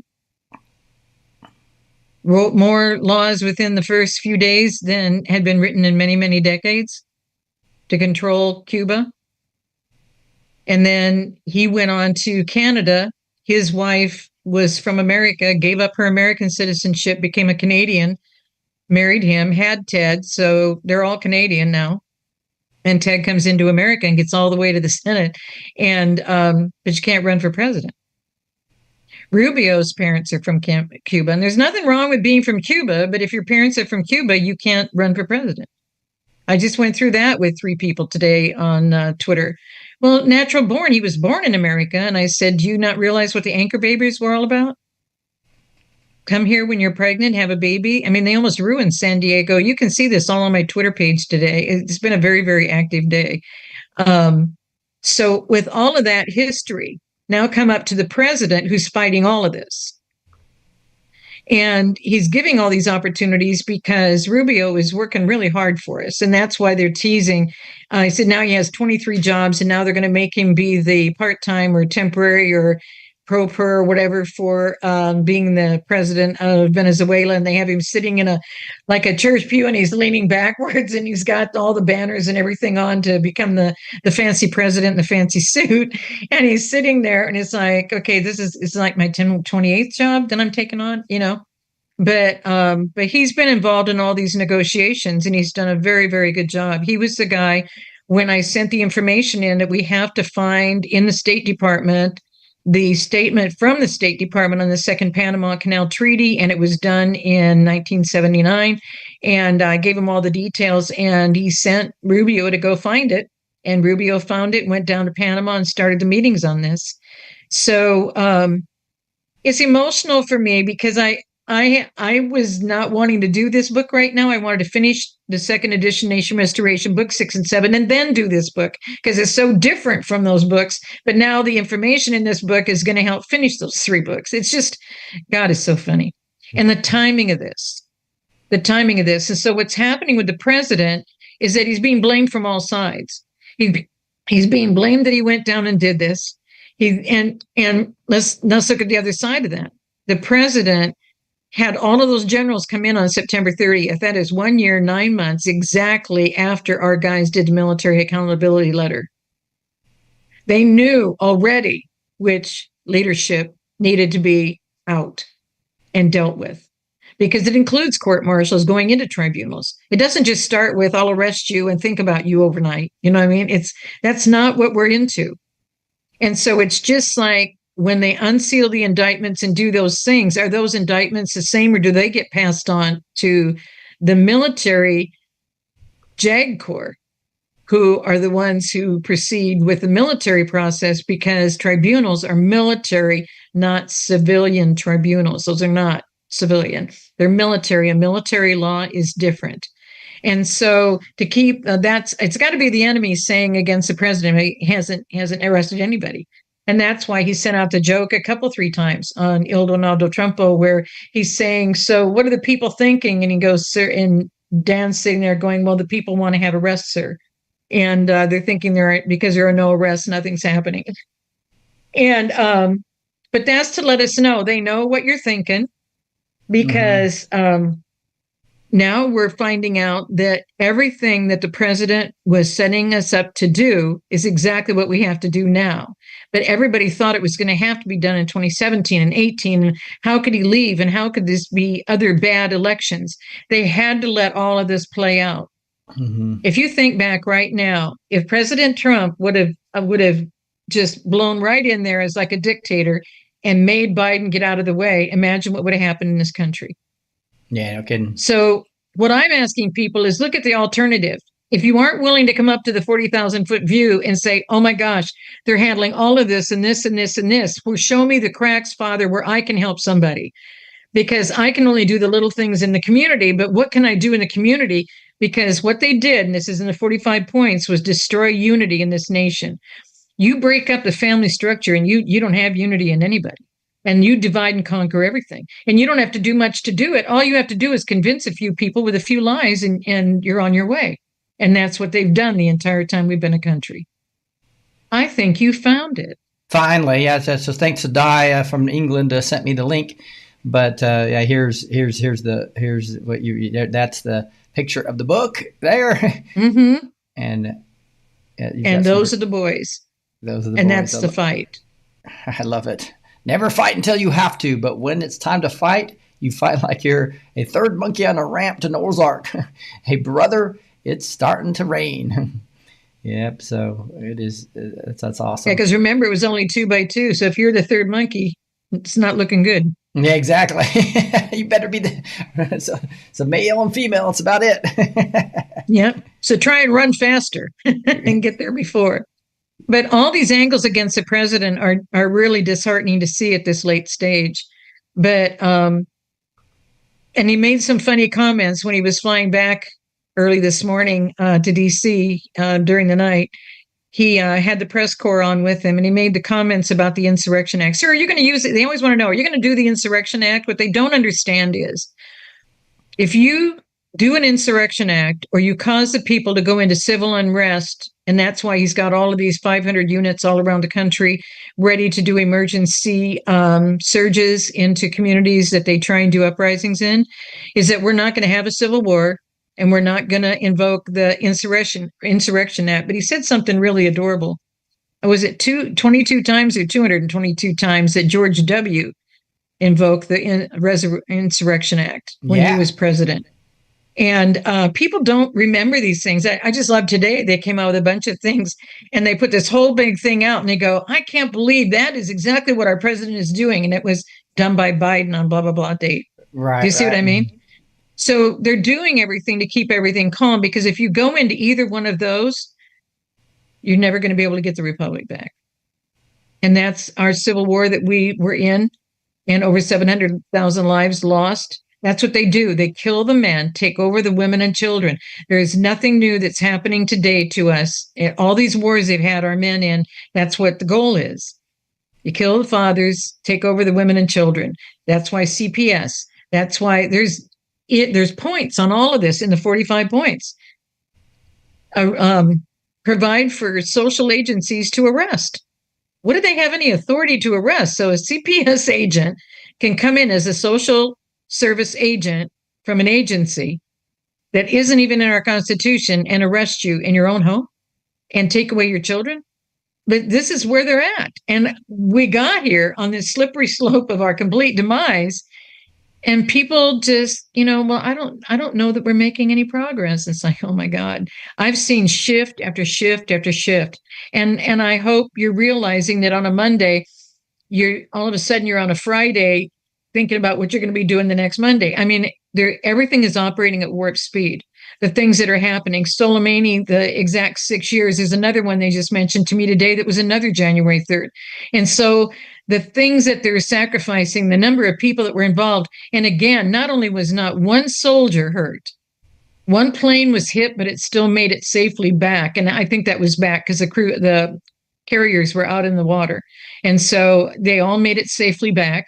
And so there's a reason to praise and thanks for the Lord. And then not only that, not one person in Venezuela, not one. So our guys are that good, but we knew they were that good, but they had to follow orders previously. And that's what put them in danger many times. That's what caused a lot of the problems. So again, the angles on the president are from everywhere. The angles on that he's working on the oil prices and you want him to work on the egg prices. And every time he handles something, then they bring another item up that the president should be handling. It's not up to the president to do all of this. This republic is of, by, and for we the people. That's why Benjamin Franklin said, this is what we gave you if you can keep it, because we have to be willing to keep it. And they couldn't keep it because how do you communicate when they're doing this and doing that? And that's why some of the states aren't even ratified. So they don't even have a solid constitution. They have a constitution, but it's not ratified. So nobody's taken oaths to it. And that's why when you put all these puzzle pieces together, they knew how to keep us completely disoriented, completely separated, and now distract us with everything imaginable to keep us from knowing what's going on. And when the president says these things, what do? They immediately come against it. So today they said he's trying to be the president of all these countries. He wants to be president of the world. They're saying that he's stealing all of the oil from Venezuela. Lie. They're saying that he wants to run Venezuela. Lie. He said he would do everything and America would support until they were stable and prosperous once again. If we don't help these countries become stable, they'll fall into the hands of these people again, and we'll be right back where we are. And that's what God revealed. If you don't teach your family how to handle this, it's going to swing right back in 50 to 100 years. No. So every one of us has the responsibility to handle this. None of this they flipped the switch on us. He's not a monarch. He's not a dictator. Trump's not responsible for any of this. He's doing all of this, not being paid a dime on purpose because he won't accept money from the corporation. So he donates it off to some group in the government that needs it. He doesn't accept anything from them, puts in all these hours, fights all these battles, saved us from at least 8 wars, if not 10 by now, brought peace to nations that have never spoken in the history of the world.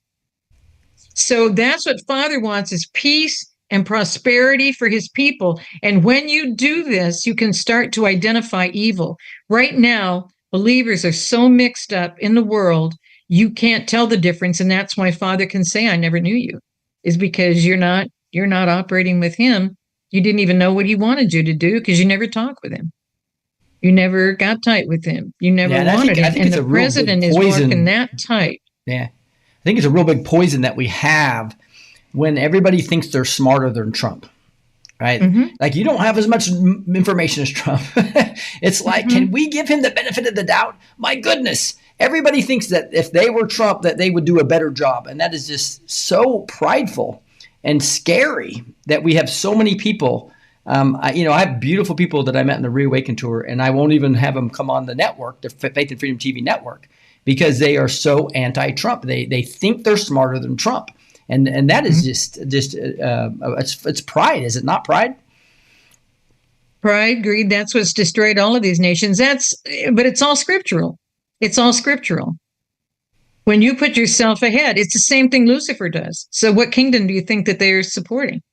Because Father's truth is evident in this president. Father's plan is evident in this president. Father's ability to keep this man working at the powerful level he is, with less than 4 hours of sleep a night and travel all over. And he's some of the sleep that he gets at night is because he's on the plane, or they're taking him off to a great distance, which he's been in recently in the Beast. Mm-hmm. And so he gets a little bit of rest here and a little bit of rest there. And have you ever heard anything out of him that has not come to pass and is not true? Never. Yep, he almost, is so tight. Like Trump was always right is a statement for a reason. It may not come right away, but eventually it comes, right? Well, and that's how we got Covfefe. Covfefe means we will rise and you will fall. And until I did the devotional, and I'm not a Bible scholar, so there's a lot of the Bible I don't know, and I don't try and memorize. I want Father to show me what's important to him for me to know when he wants me to know it, because otherwise it's too much. And so anyway, Covfefe is so powerful that the sons of Noah, according to Enoch, screamed it out to the fallen angels because they just couldn't take it anymore. They just screamed out Covfefe, because that's Father's protection. Divine reverential fear is divine protection. So if you have reverential fear of the Father, I can't even tell you or estimate the number of times my life has been attacked. When I'm right in the midst of it, I go, Father, they want me out. Do you want me to stay? I thank you for your answer. And I'm still here. So he makes a choice. Sometimes I wonder if it wouldn't have been easier just to, but I'm not here for it to be easy. I'm here to get this job done. There was a miraculous thing last night. I've been trying to do something special because we've been with Eric and Don Jr., and Don Jr. recognizes me all the time, Roger Stone all the time, but Eric doesn't necessarily, and he doesn't have to, but we have the same birthday, and our birthday is tomorrow. And I've been trying to do something for Eric Trump. So I wondered if that's how this happened. But last night, in the middle of the night, Dan Scavino started following Sheila on Twitter. Woo! And I thought, wait a minute, because Wall Street Apes just started following me a week ago or 2 weeks ago. And, but Father's that good. I've already told you guys, I'm just a farmer's daughter from Nebraska. And if I hadn't been to hell so many times, and Father's shown me exactly all of these underbellies of all this craziness in this world, I wouldn't be able to connect any of these dots. And that's why I shared earlier today with a couple of friends. I said, and wouldn't you know, the Hosea 4:6 in the new book, if you find it, guys, draw a line through Hebrews. That happened in the very last moment of the last editing they do before they release it. And why would somebody change it from Hosea 4:6 to Hebrews? I think the enemy knows how important that scripture is. So I'll just paraphrase it for you. It is, my people perish. In the New King James, it's my people are destroyed for the lack of knowledge. Now, let me tell you how America got to this point, because this is why the people are fighting the president. Is that my people get destroyed for the lack of knowledge. So you will not be a priest for me, which means you won't be a voice for me. You won't talk for me. You won't accomplish anything. And therefore, I'm going to reject your children onto your generations. Right. So this is the ESV, but it says, my people are destroyed. Instead of paraphrasing, what is it? It says, my people are destroyed for the lack of knowledge, because you have rejected knowledge. I reject you from being a priest to me. And since you have forgotten the law of your God, I will also forget your children. So God had me use that example in the book, and then they switched it to Hebrews. So in the new hardback, I got that corrected. And it's not Goldwater in the Kissinger section on 313 and 314. People have been wanting to know where are the mistakes that bother you. And it's Spiro Agnew, the Kissinger, Nixon, Spiro Agnew, Ford, Nelson Rockefeller issue. And that's on pages 313 and 314. And so that got corrected. And then for some reason, also in the last edit, the president, George Washington photo when he was inaugurated, and he's got his hand on the Bible in the brass statue. They removed the podium with the Bible on it.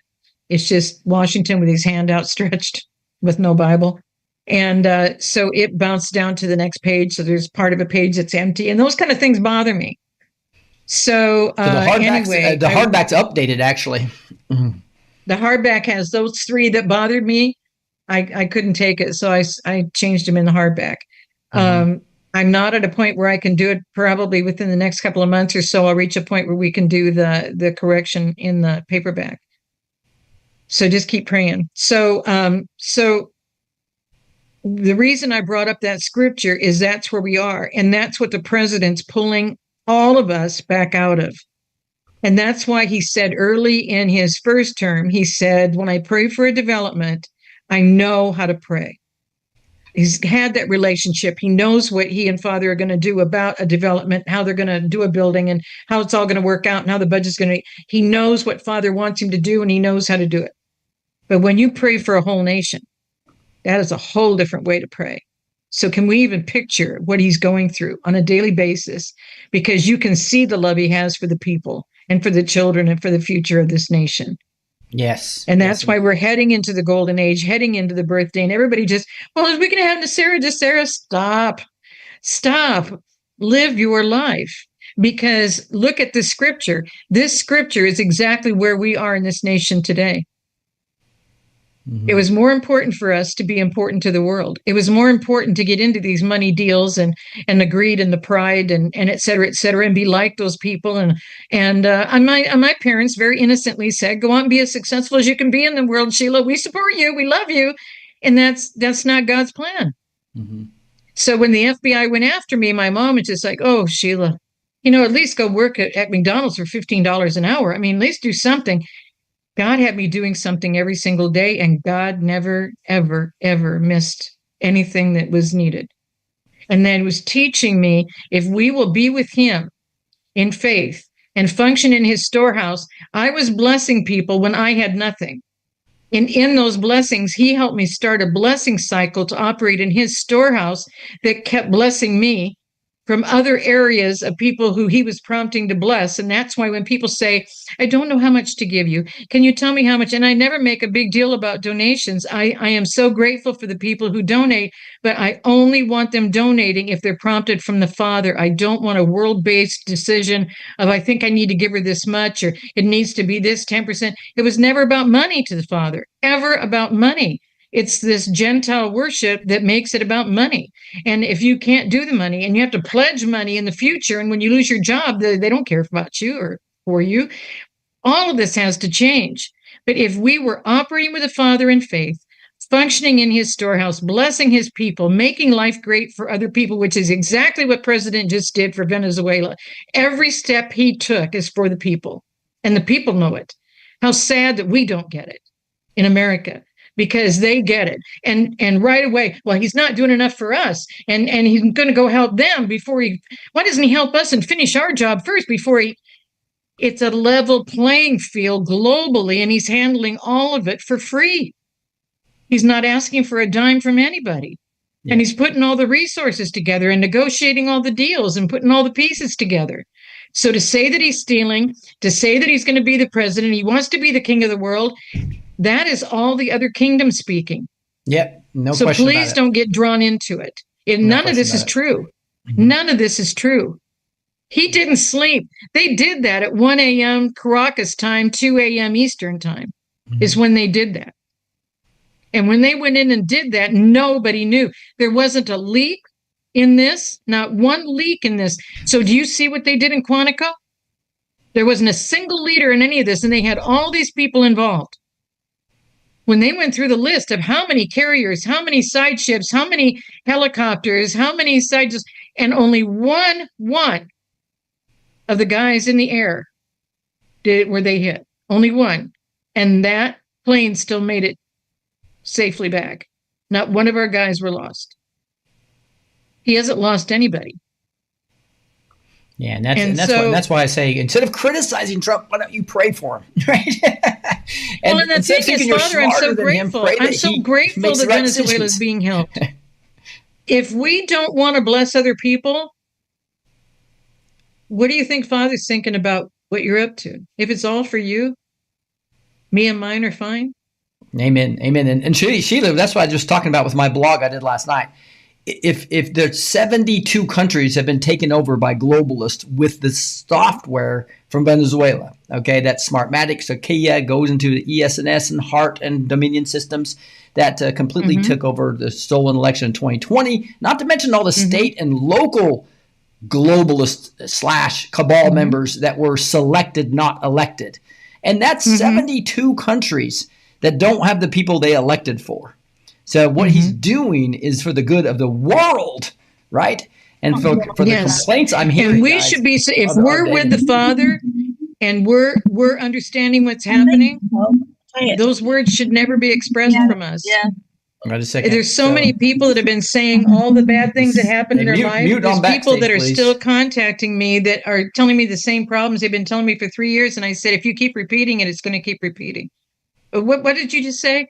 I said, if you are going to have it be repeated out of your mouth, it's going to keep repeating in your life. Well, what do you mean about that? I said, are you even grateful you're here? And I feel bad. I have 7 o'clock Eastern, and it's 3 minutes till. And last time we went 15 minutes over, and they were gracious. but we were going to end at 6:45, and so I told them, yeah, I'll do it. At 7 o'clock. It's 3 military guys. If you want to pray for them, Maverick, Bravo, and Goose. It's all names that they use as flyers. And it's those 3 guys, and it's our second interview. The last time we interviewed was right after you guys last time, but we went 15 minutes after 7 instead of ending 15 minutes before. But now so it's almost we're 7. Selfish. So let's just do a turbo prayer for you. Let's see if Gus could just say a quick prayer for you, if that's all right, and then you can run. Gus, do you mind? I'm hoping can you hear me? Yep. Oh, awesome. I didn't have new computer. Nothing was working. So I think I got it all working now. Father God, we pray for Dr. Sheila Holm. I know she tweaks every time I say that, but it's an inside joke. Lord, we pray for Sheila, everything that she's doing right now. She's such a vital part of this whole thing. And I think she's going to be an extreme part moving forward in the future in educating all of us on what we need to do and how we need to proceed forward so this does not repeat itself in 100 years, 50 years, 150 years, any time in the future, Lord. Bless her, protect her, shield her, and camp around her with angels, Lord, and just continue to speak to her daily as you do and lead her and guide her in Jesus' name. Amen. Amen. If everybody backstage wouldn't mind just unmuting and saying thank you to Sheila for being here. And we really appreciate you so much, Sheila. Thank you, Sheila. God bless. Well, bless you guys. And the time goes so fast. We need to start earlier. Yeah, because these guys only do 7 Eastern. Yeah. All right. We'll back it up a half hour each time you come on. How's that? Okay. Because sometimes we've gone over an hour and a half. I don't think, is it my fault? I don't know. No, it's beautiful. It's beautiful. I hate to interrupt when you're on a roll, so I just keep letting you go. So. Well, bless you, and let me know when you got another opening. I love you guys. That sounds great. God bless. Bless you. Woman of God. I'm trying to phone come in the laptop. All right. Who's in Atlanta? So, hey guys, I'm gonna do something a little interesting here, if you don't mind. I'm gonna have the backstagers. So Gus, maybe talk a little bit, or somebody unmute, because all we see is Linda without a camera on. I don't want to have that up there. Hello. But there you go. So what I was going to have to do, I'm going to start the next stream. Okay. And there's this new feature called Raid. If you're in text right now, you see I took my 724 streams and I raided this stream. Right. And so we can go to the next live stream, and we're going to go to Word and Worship, the Growing with Faith. You'll find it there as well. All right. Looks like Sheila's gone there. So what we're gonna do is line up the next show, which is getting ready.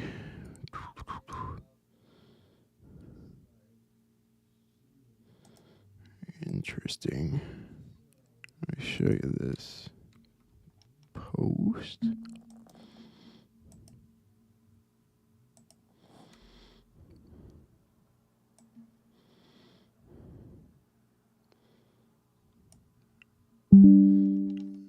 I see silver's going up.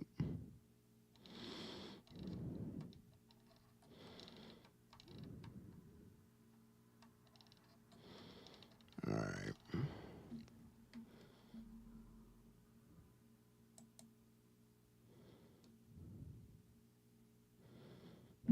President Trump announced Venezuela is handing over 50 million barrels of sanctioned oil to the United States to be sold, with the profits going to the people of Venezuela and the U.S. That's pretty cool.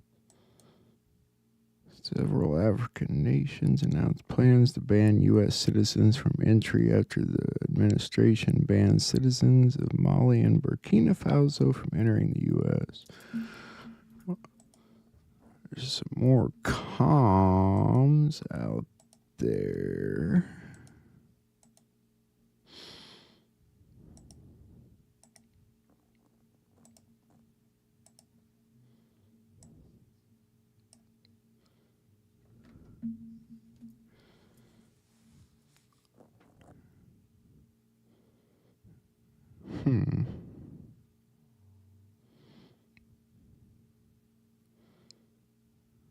I guess the screen went down. There's some kind of problem with their broadcast. I don't know. That's kind of cool. Anyway, let's move on and watch Juan. Let's see what Juan's up to.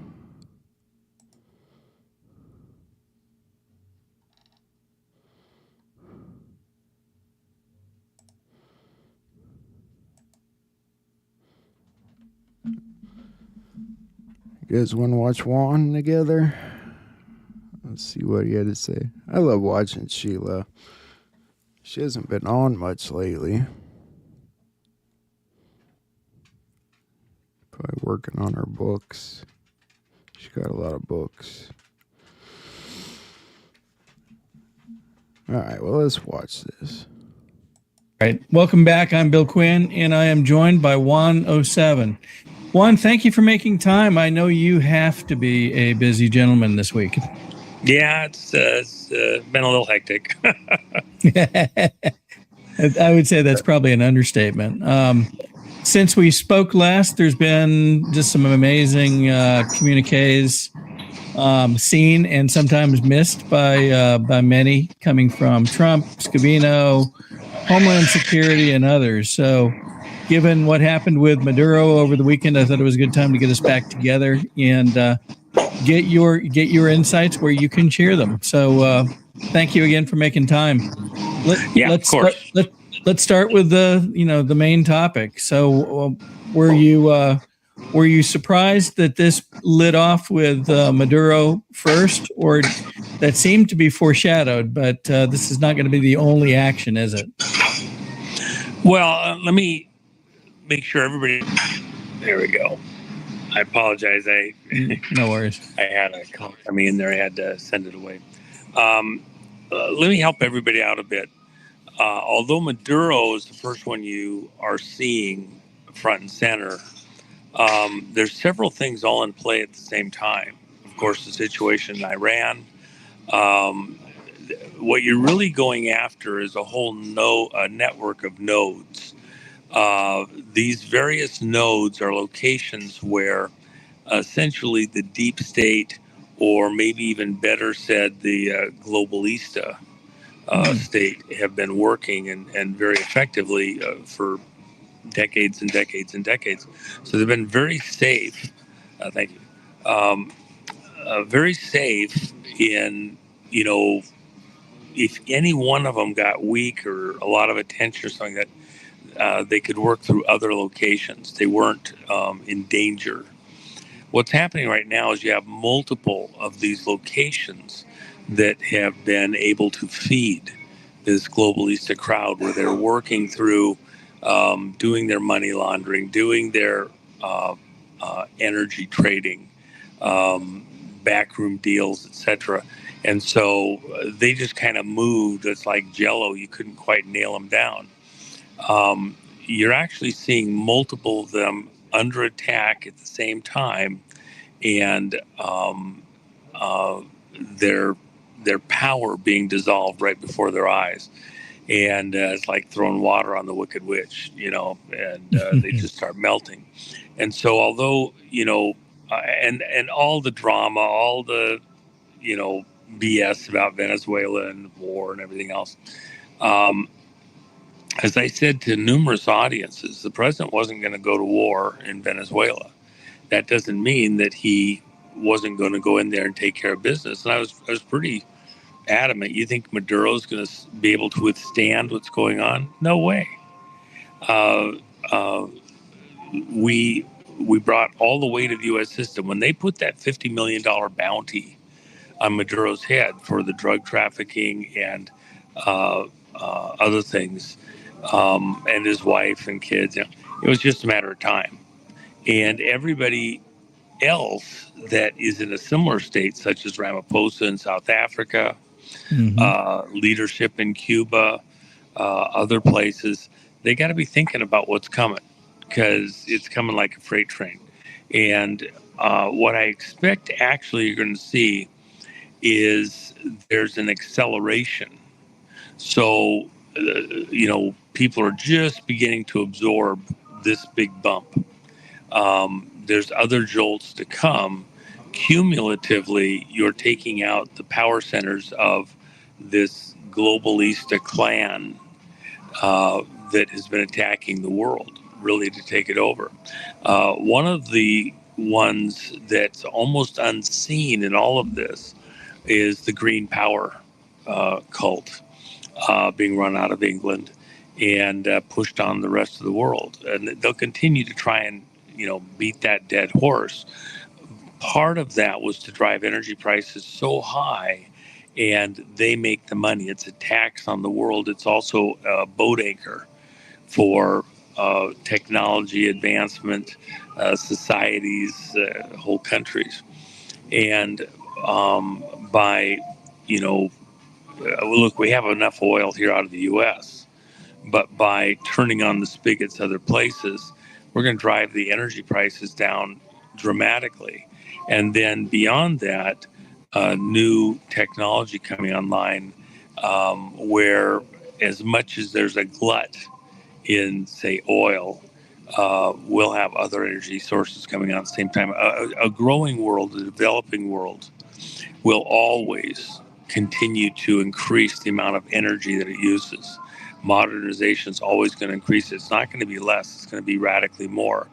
And the systems that they were pushing on us with the windmills and stuff like that just wasn't sufficient to the situation.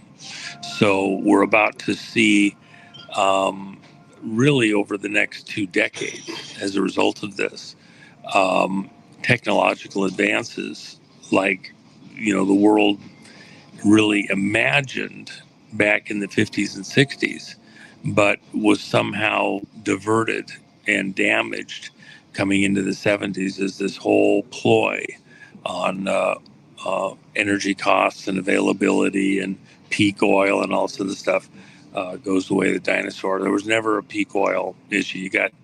You have so much oil around the world.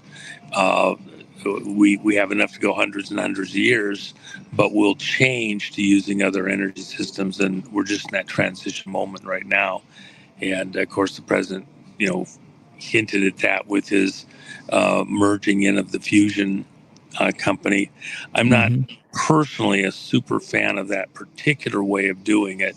I think there's superior ways, and but it's a horse race. And now others can come in and make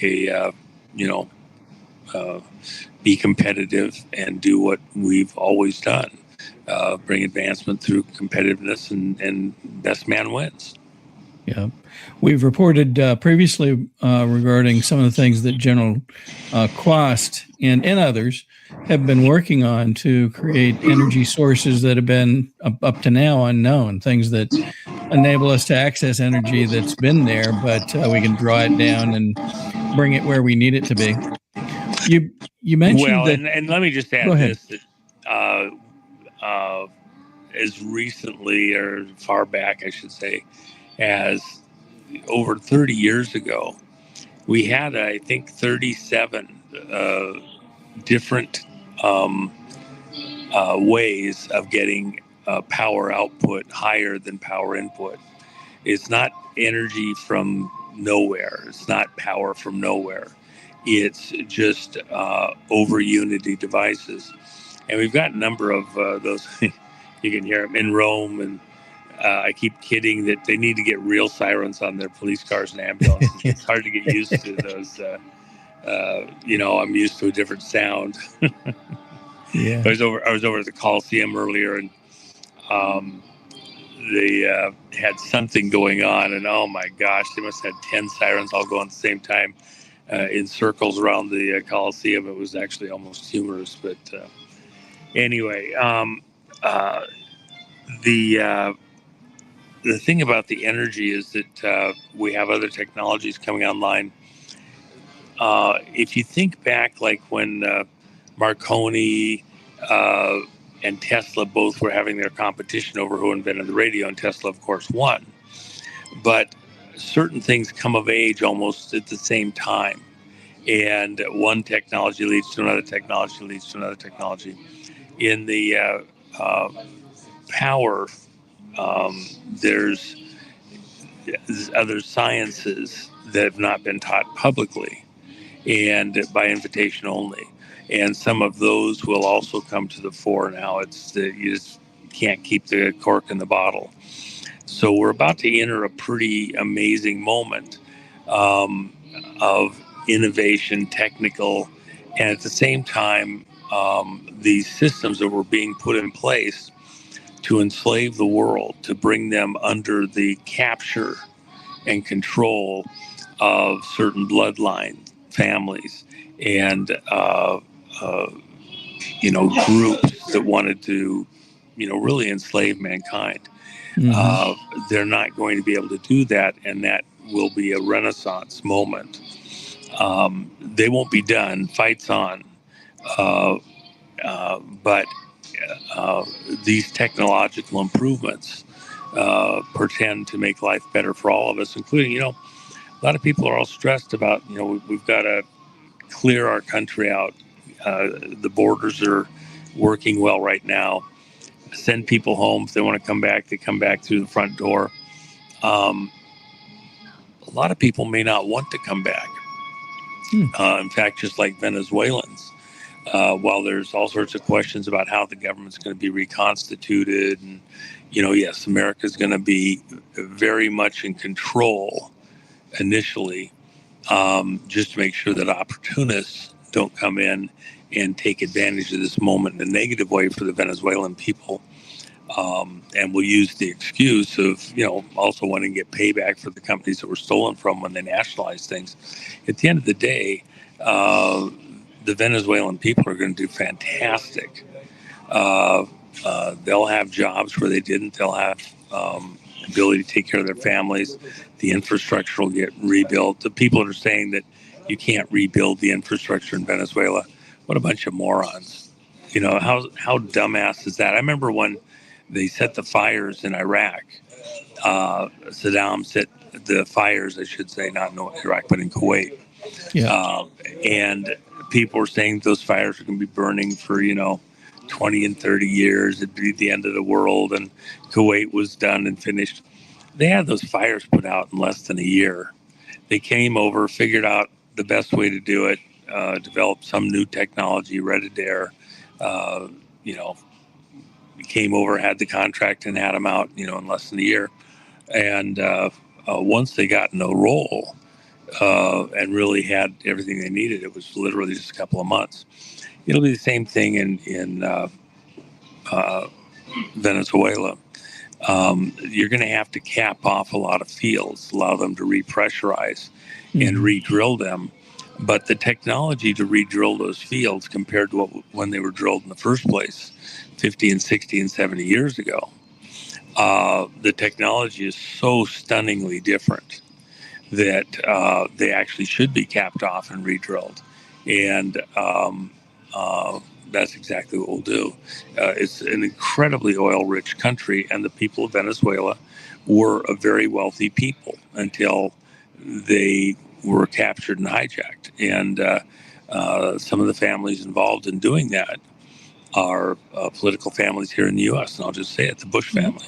So hell to pay is coming, and all these dramas, all these horrors that are being said about how, Venezuela is going to take forever and the corruption's too deep. A lot of people are going back to Venezuela. They'll turn it back on.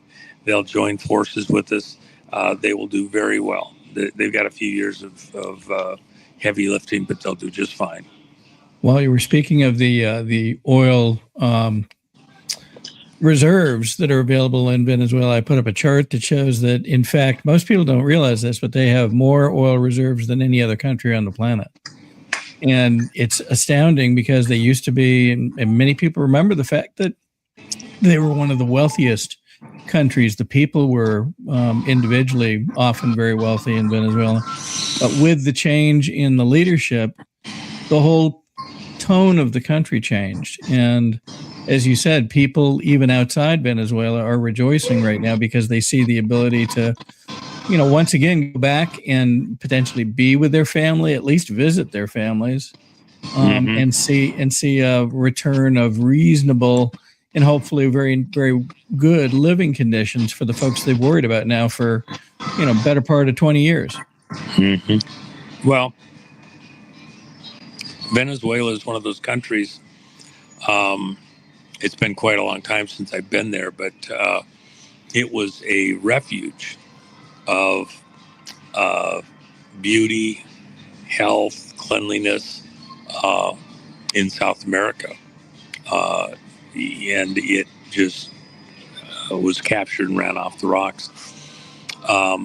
It'll be back. It'll be an amazing place to go to again. And the buildup, the rebuilding, I think the Venezuelan people will clearly embrace the American assistance. And I've already had plenty of people, for all the, I listened to some of the mainstream media over the last couple of days. And you just, if you listen to them, oh my gosh, it's, and some of their guests, it's going to be, it'll never happen. And, America's kidnapped Maduro, and we're, all these international bodies are going to stop us. The reality is, let me just say it decisively and clearly. From a globalista standpoint, from these bloodline families, from the intelligence agencies which are operating as security services for a very wealthy cadre of slave masters and wannabe slave masters, this can never be solved. You'll never stop them. The reality is that's the way Capone would talk. We're going to get in there, get it back under control. And it's not just going to be at Venezuela. You see the regime change fall coming in Venezuela. I've talked about it for a very long time. The people that were really running Venezuela weren't Venezuelans. It was Cubans going all the way back to Chavez. Mm-hmm. They killed 30 some odd security people that were all Cubans around Maduro. Well, they'd been doing that all the way back at Chavez. You couldn't get a driver's license in Venezuela without a Cuban approving it. Everything that went on in Venezuela was ultimately Cubans doing it. And then who was running the Cubans? Well, it was the Russians, and then it became the Chinese. So, they weren't even their own people there. It was layers of bullshit. And you had within the intelligence agencies, people around CIA, going back to Bush 1, Bush Sr., a lot of the mischief that went on in Central America he's all around it. Remember, Iran-Contra, and I've said this to audiences before, was really not Reagan. It was George Bush. He was in charge of the Drug Interdiction Task Force. He asked specifically when he became vice president to handle drug operations in Central and South America and to supervise that directly from his vice presidential role. And he came to do that having been director of the CIA during the Carter administration. He was the one that had a team that put together over at CIA the Senior Executive Service layout, which Carter signed with an executive order and brought it into being in the Inspector General's office. And then within the context of having to fight a war in South America in a way different than a conventional war, used that as a cover to create the nodes and alliances within the U.S. political system and other systems around the world in coordination with Serco out of London, out of the British Commonwealth, to lay out new organizations and patterning for these control nodes, this alternative shadow government, if you will. And that's been getting stronger and stronger and stronger. What you're really seeing is a military operation. Remember, Trump was invited to run. Who invited him? 200 generals.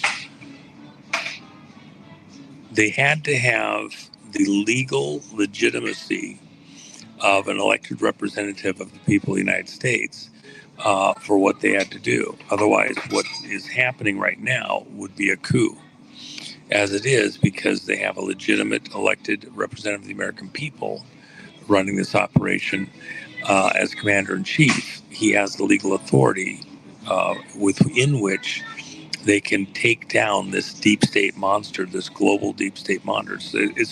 It's the most amazing thing, if you get right down to it, that's probably ever happened in the history of humanity, to take down these family organizations that go back past Rome, past Egypt, all the way back to, Samaria, probably Babylon, all of it.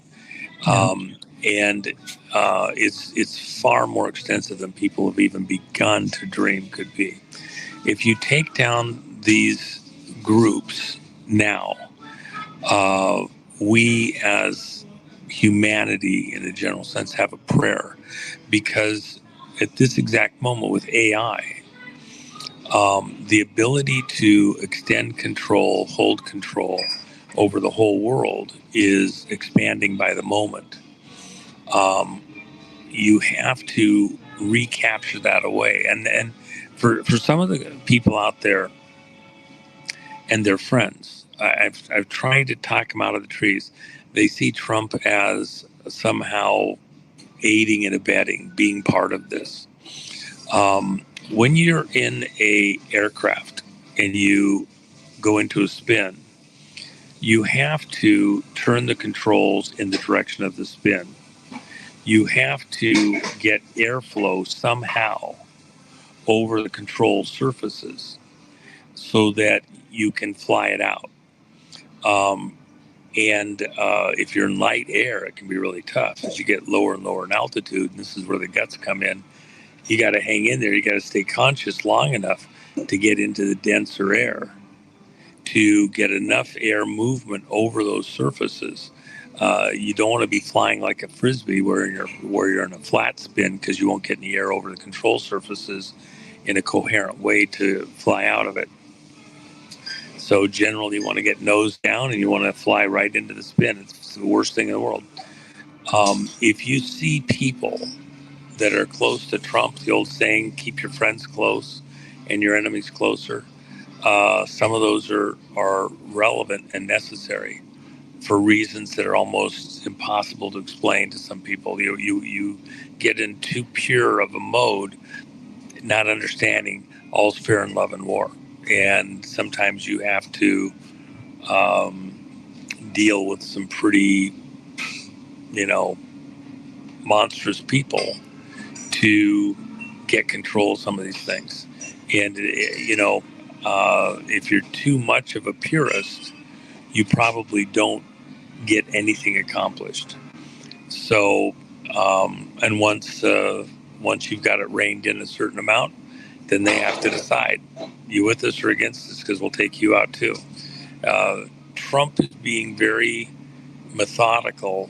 A lot of this has been gamed out extensively before Trump even took office the first time. And there's ways that you have a prayer of winning, and there's a whole bunch of ways you could lose. We know where the control nodes are. We know who the people are that are involved, the family networks, etc. And that you can't just take out one node and expect you've solved the problem. So multiple of them are being taken out at the same time, plus any potential new nodes that they would try to escape into. And so that's where this strategic strategy is so critical. And the strategy that is being engaged here is so that we can both take out these power centers, their money laundering operations, the energy that they get their money from. Why energy? Why oil? Because it's what makes the world go round. Energy makes the world go round. If you want to control the world, if you control the energy, it's like the leash, with the bit in the mouth on the horse that does all the work. Get control of that, you get control of these people. Take control of it away from them and move it to yourself or operations that you directly control. You got a prayer. So it's like sausage. If you like sausage, don't watch them make it. If you want to win this war, don't watch them make it.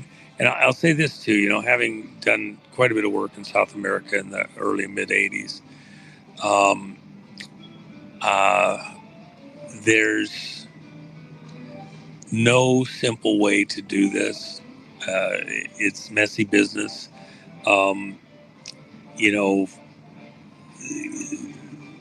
Pretty to look at, pretty to hold, but if you break it, it's sold.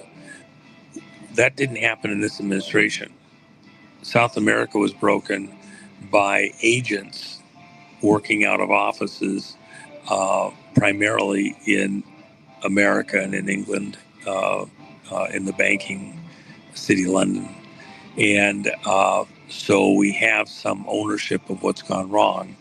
And now with the right leadership, we're retaking control, not just in Venezuela, but what you're going to see is a methodical march right through the intelligence agencies here, right through the various operatives in the military, in the political, in the business, right here in America, and similar in other places in the world, to take out the managers that have been managing the world into this globalist condition. And they'll scream, they'll rant, they'll cry, they'll use the media that they own and control to try and save their skin, but we're on our way for them. And at the core of that, you see what Trump's doing in the postings. He's talking about the elections, about the vote. He's posted so much. He had something with Joel Altman, friend of mine, Mark Cook, one of the people from my coalition who does the hand count paper ballot roadshow. Yep. This interview that was posted by Trump the other day, and showing how they frauded the vote in Colorado and other places, the tie to Dominion. Trump is posting over and over. And I mention that in part because at the end of the day, the way we're going to stop these people from being able to manage and control the world moving forward is by getting honest elections and not have these people in there that are there through fraud. On the way to doing that is stopping machines. We won't use machines in the 2026 election. Trump's about to declare a national emergency related to elections and shock the world, not just America. We're going to do a hand count paper ballot counted where cast, one-day vote. And before we do that, we're going to clean up the voter rolls. All the fraudulent voters on the voter rolls, duplicate, dead people, etc. Everybody has to show up in person and re-register. If you're dead and you want to sign up to vote, you need to be resurrected and get ID. You can be resurrected. God himself can call you out of the grave, but you're going to have to go get government-issued ID. Yes, I'm 300 years old. I was dead. Now I'm back alive. Here I am. Take my fingerprint. Not going to happen, right? So there's a lot of drama still ahead. This is, you think with what happened with Maduro was drama. No. Yeah, it will get bigger and more dramatic. Probably initially, you'll see these come along every week and a half or 2 weeks. And then it'll be every, week to 10 days. And then it'll be every 3 to 7 days because the tempo will increase.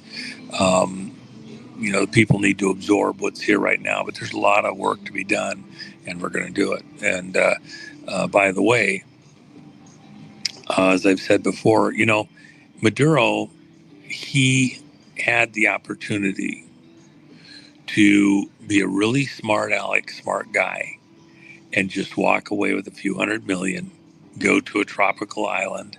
And by the way, the same one that Gaddafi was headed for when they nipped him.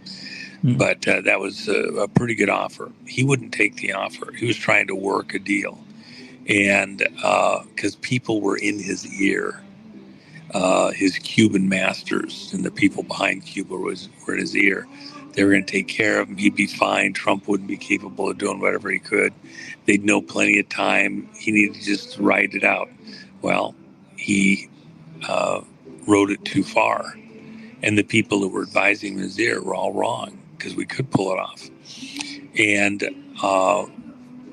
what he was going to do was go into that safe room if that became a problem. While the world was negotiated to death, he might have been in there and we'd have had time to stop, the globalista, what Trump was trying to do. He got to him before he got into a safe room, got him onto U.S. soil. The rest is history. They can whine, rant, everything else. Maduro's in prison for life. Now, with that in mind, we got some other people out there that are pretty full of themselves. And I'll start with one right here domestically. Governor Polis over in Colorado. He could be number 2 on the dumbass list worldwide. Okay. He's had a chance. That's a mini cookie. My supervisor isn't here. Oh, yeah. It's excellent. My supervisor isn't here, and I don't get very big cookies very often, but that's a good cookie. Anyway, the Dumbass of the Year award does go to Maduro for not just taking a deal. Could have saved himself and everybody else a lot of pain. We'd have accepted it. He can go sit in his desert island. He can have lunch when he wants it. Sleep in. Wear slippers. Have his puppy to keep his feet warm. He will spend the rest of his life in a prison cell, one place for another. Yeah. And so now I turn around. That was your example. We have drama ahead in Cuba, drama ahead in Iran. Trump warned the Iranian leadership, you start shooting at protesters, we'll come in and we'll get in the way of it. We won't let you do it. Because the Iranian people are done with the mullahs en masse. And they want their freedom. And they're enslaved to this group. We're gonna go free them, just like we just freed Venezuela. And all the media, all the sycophants in the media, they can all repeat the verbiage that's given to them by some of these families, claiming that we're doing, enslaving and capturing Venezuela just for the oil. Trump says stuff like that just to get their goat. The reality is the Venezuelan people are going to do fantastic. And by the way, we're going to smash the green movement everywhere it is on the planet. We're going to be cleaner than anybody ever dreamed, greener than anybody ever dreamed, but the real way, not their fraudulent, starve the world to death way, with their carbon bullshit and all that. Fights on. But then you have people domestically here in denial of how this happened. It happened through vote fraud. Happened with Smartmatics. Happened with people getting into power, not just politically, but in the universities and in the business world through various scams. The money, when people got voted in, they then pushed money to certain programs. How do you think USAID got so much money? How do you think all these university programs that, go investigate and put out reports that are totally fraudulent? It happens, from these government agencies. That's all going to stop. And so with that in mind, now we're about to see the attack on the fraudulent vote. And at the core, just like Venezuela was a key nexus, even though the system is all across the world, they were the key nexus place because that was the place where the energy emanates from. Colorado, Governor Polis, there's a reason he got to where he's at the governorship. And we know what those mechanisms are. We're going to go back and start unwrapping and unraveling that history that got him and his friends into office and in positions of power in Colorado. And it's going to be nasty. Included in that is the fraud in the vote, which is why Trump is posting all this stuff about the vote. If he holds on to Tina, it's just going to be so much worse for him. He needs to pick a lane as fast as he can, or be the next Maduro.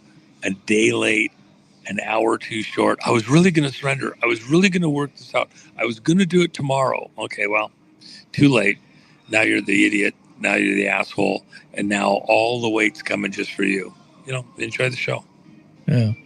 You mentioned the people component of all of this and the fact that some folks are going to have some disappointments to deal with. One of the things I've been watching, and I was wondering whether we would see it begin to solidify, was this gentleman, Hugo Carvajal.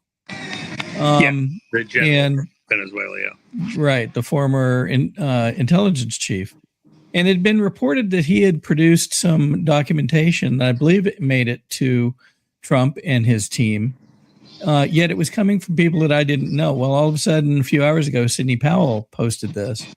I wanted to see what your thoughts were. He seems to be indicating that there's a list of folks we are going to have to acknowledge got some kickbacks, apparently, or remuneration as a result of some of the stuff going on. Let me help clarify on that. To my knowledge, and this has come up quite a few times over the last several days especially, but it came up previously. He provided the letter. The letter is accurate. The list of names, while it was purported he gave those, was not in the public side. There's a couple of names I don't believe actually was in that list received anything from him. I don't know about the rest of it, but I believe that the names were added by somebody else. We'll see. He may.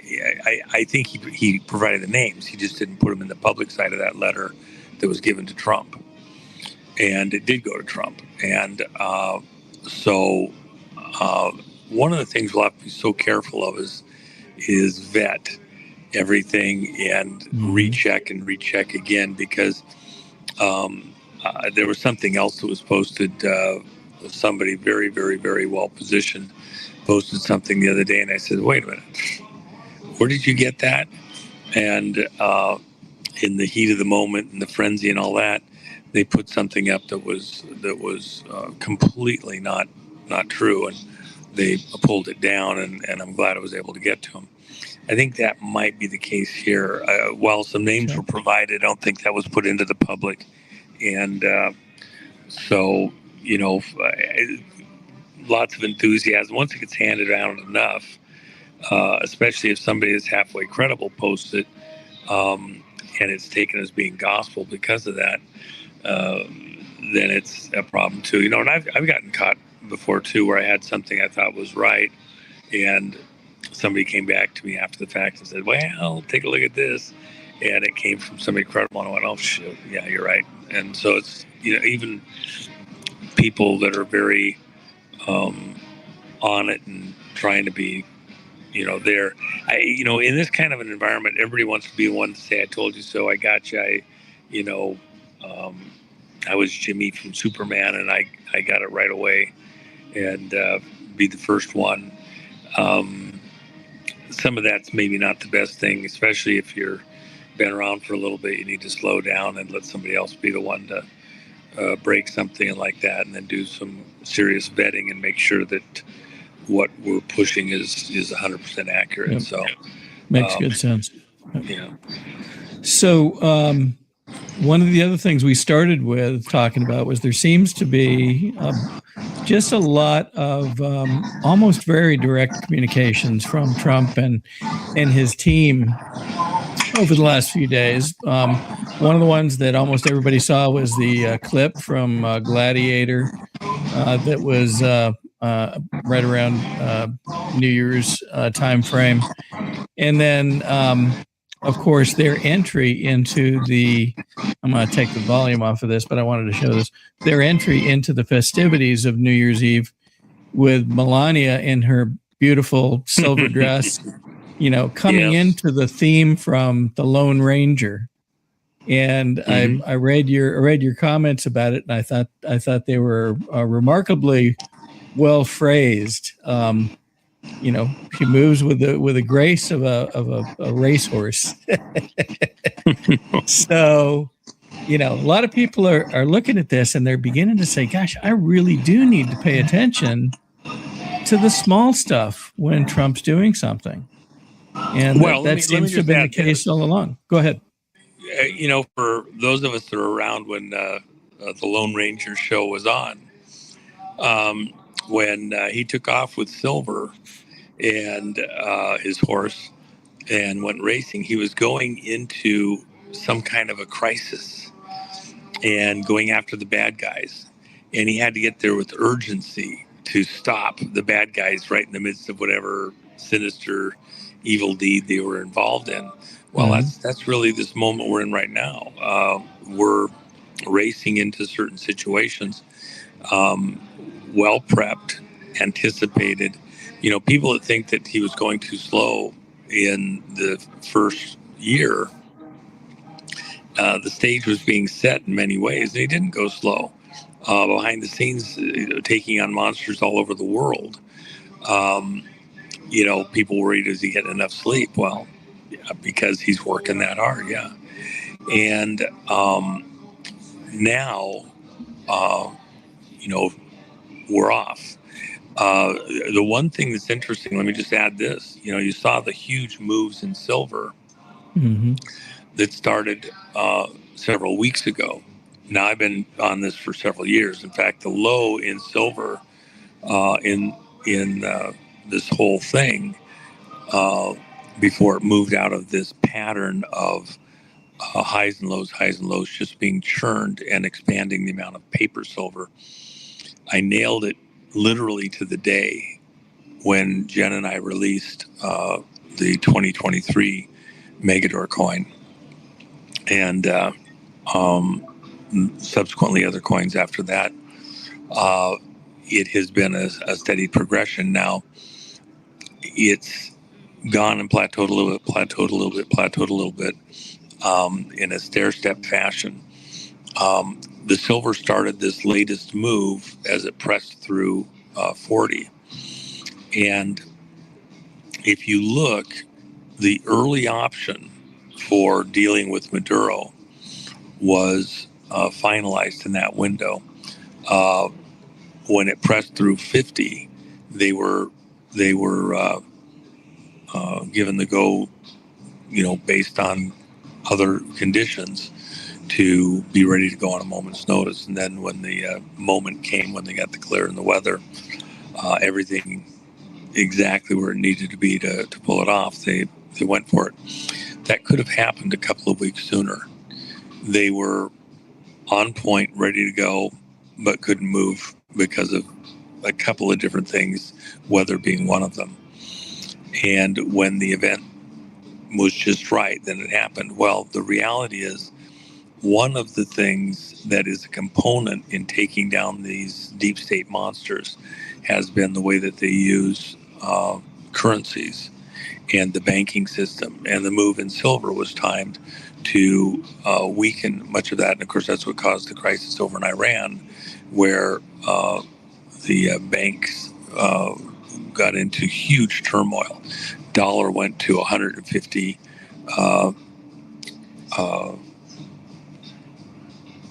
reals to the dollar, and the banks were just, the people were starving to death. Now their money's worth nothing, and that was the final straw. Well, what pushed it to that level is this change in silver prices, and they couldn't keep up. Money laundering has been a big part of what's kept Iran going, and Venezuela, and with the embargoes like that, they couldn't get some of their other things besides the gold traded. They couldn't keep the machine going, and it's collapsed them. So you may see just us going in and getting Maduro, but it's a lot more complex than that. There's a lot of systems that have been under very heavy direct attack over the last couple of months, especially, and silver is a component in that attack on the deep state.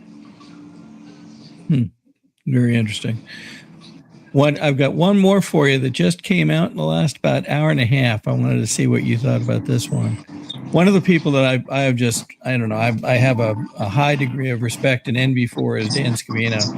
Dan seems to have been right next to Trump through so many things, and God love him, he is now part and parcel of his own seemingly his own communications on occasion. So here's a picture. It went up on Facebook, I am told, just a couple hours ago, and he is apparently with his betrothed on Air Force One. And there's a couple things in the picture. Now, the person who posted this circled the belt on the chair, which is interesting. I'll show that a little bit higher resolution. So buckle up? Maybe. The other thing is, if you look at where his hand is, he is holding her wrist, but he is very specifically appearing to hold her watch. So to your point a few minutes ago, we're in a time where, is it time to buckle up? Very well could be, it seems. Well, again, as I said, you're going to see reverberations and an increasing pacing going on. There you go. Yep, I'll get it taken care of here. 1 second, let me set my... I wish I was there with you, Juan. I'd buy your cappuccino and get you a couple extra cookies, and we'd keep it quiet. Yeah. Anyway, Dan is critical because he is a outlet for the president that, for example, there you're on Air Force One. How do you fake that? How could he do that over and over and over? He was the person who had a lot of the images where he was actually the point of view in Marine One and other locations that would then be posted on the Q drops. Anybody that thinks it was an individual or somebody in the grandma's basement doing that, it's a military operation. And Scavino is in on it, is the only outlet within that whole operation that's allowed to do those types of postings. And so you're seeing essentially an extension of what occurred during the Q drops, but done directly through the Truth Social and like that. And, obviously it's beyond just a trusted thing. He's doing it as part of his job assignment and not doing it based solely on his own imagination or creativity. This is a very intricately orchestrated operation.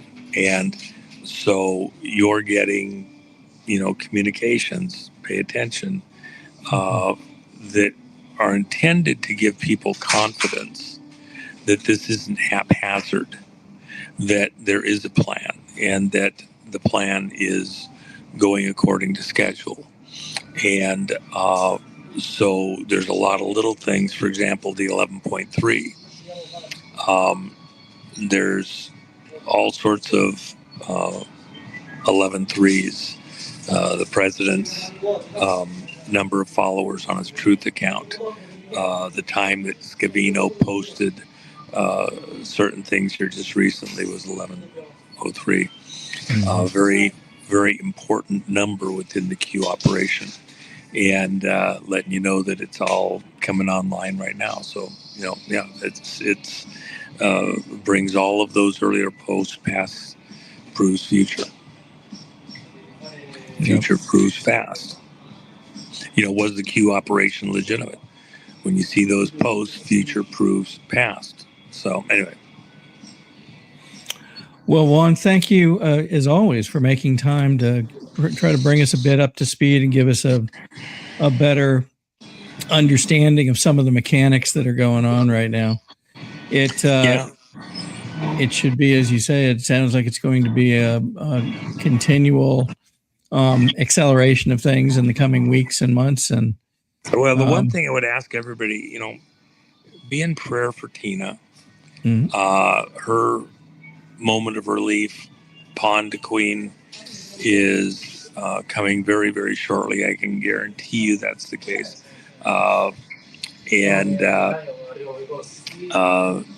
You'll see where I'm at shortly. And this is very important. This is, for all that it is theater and there's gamesmanship and there's all sorts of dramas going on, it's someone's life. And Tina has put everything on the line to do the right thing and has paid a humongous, huge, unbelievable price. Her relief can't come too fast. But that said, the moments, the criticality of the moment, let's pray her through this, keep her in one piece and get her through this, and have her around to enjoy it for a very long time. And by the way, I'm very acutely aware there's other patriots, many that are not even known to this community, who have put their neck out for many, many decades at great personal expense. And they just weren't known at this time. But I've known many of them. There's families that have paid a great cost for us to be here at this moment in time.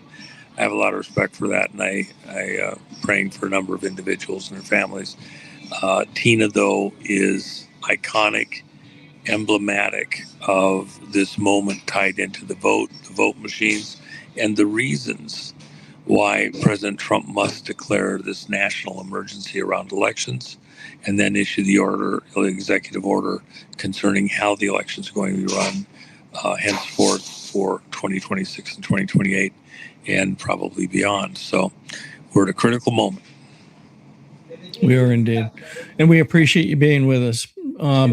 We are always available and able and willing to help in any way we can, Juan. And thank you for everything you've done for now many, many years. I know. Yep. So glad to be able to get to be here. So let's take deep breaths, savor the moment, More to come. You're not going to have to take a bunch of shit from the relatives, friends, neighbors, people over the water cooler. You're going to look like a genius, more so every day for holding the line and speaking truth. So let's go enjoy it. And, the world's going to be shaking even more violently shortly. All right. Well, thanks again for being with us, Juan. We will look forward to seeing you very soon. All right. Good night, folks.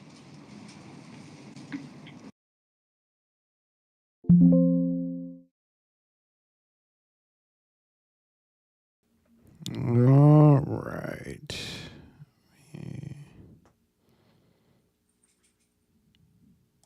Close that out. Hello, Patriots. Sure would be nice for Tina to get out of there soon, huh? How's everybody doing here in the chat? I think it's been a pretty good night. Much better than the day. How are you guys holding up? I think I'm tired. I don't know about you. It's good to see Sheila and Juan. I thought they were good interviews right there. I don't see Juan on Bill Quinn too much so far. Well, he's getting there. And I'm not familiar if Bill's got a channel on Rumble before he was on YouTube. I imagine he does. It's good to see what YouTube's turning back into, to see all the Patriots back. I knew it would come. I just didn't know when. I think everything's about to shift into a higher gear. So, interesting times we're in. What do you guys think?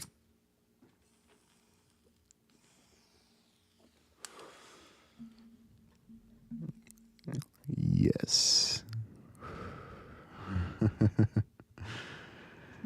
Well, yeah, tomorrow will be a better day, and I will, of course, be on tomorrow, and we'll take a look at everything going on.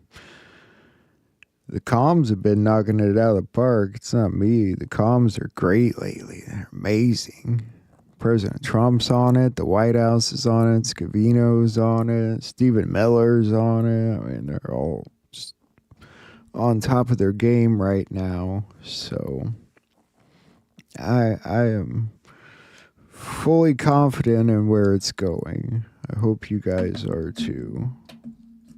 Just hang in there. Exciting times. Well, should we rock and roll our way on out of here? Oh, that's what we tend to do around here. Alrighty. Love you, Patriots. I will. What'd I do? What'd I do with that? I had it here somewhere, I swear.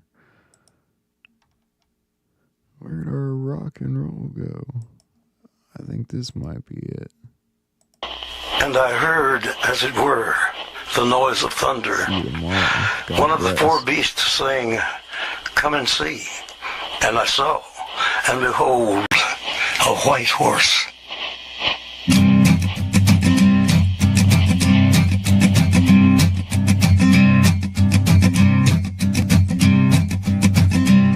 There's a man going round taking names, and he decides who to free and who to blame.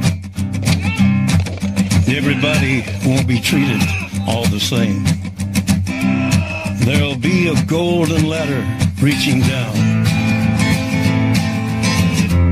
when the man comes around. The hairs on your arm will stand up at the terror in each sip and in each sup. Will you partake of that last offered cup, or disappear into the potter's ground when the man comes around? Hear the trumpets, hear the pipers, 100 million angels singing. Multitudes are marching to the big kettle drum. Voices calling, voices crying.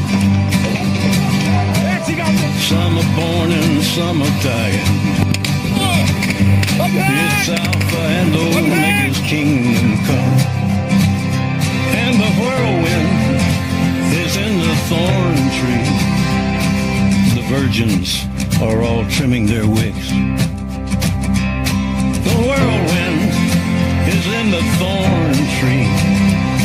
It's hard for thee to kick against the pricks. Till Armageddon, no shalom, no shalom.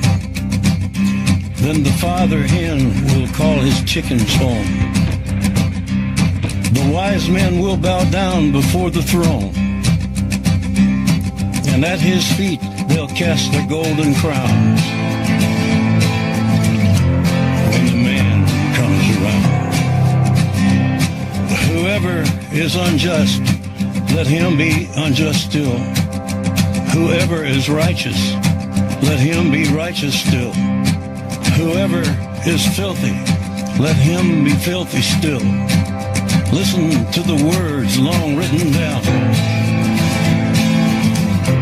when the man comes around. Hear the trumpets, hear the pipers, 100 million angels singing. Multitudes are marching to the big kettle drum. Voices calling, voices crying. Some are born and some are dying. It's Alpha and Omega's kingdom come. And the whirlwind is in the thorn tree. The virgins are all trimming their wicks. The whirlwind is in the thorn tree. It's hard for thee to kick against the pricks. In measured 100-weight and penny pound, when the man comes around.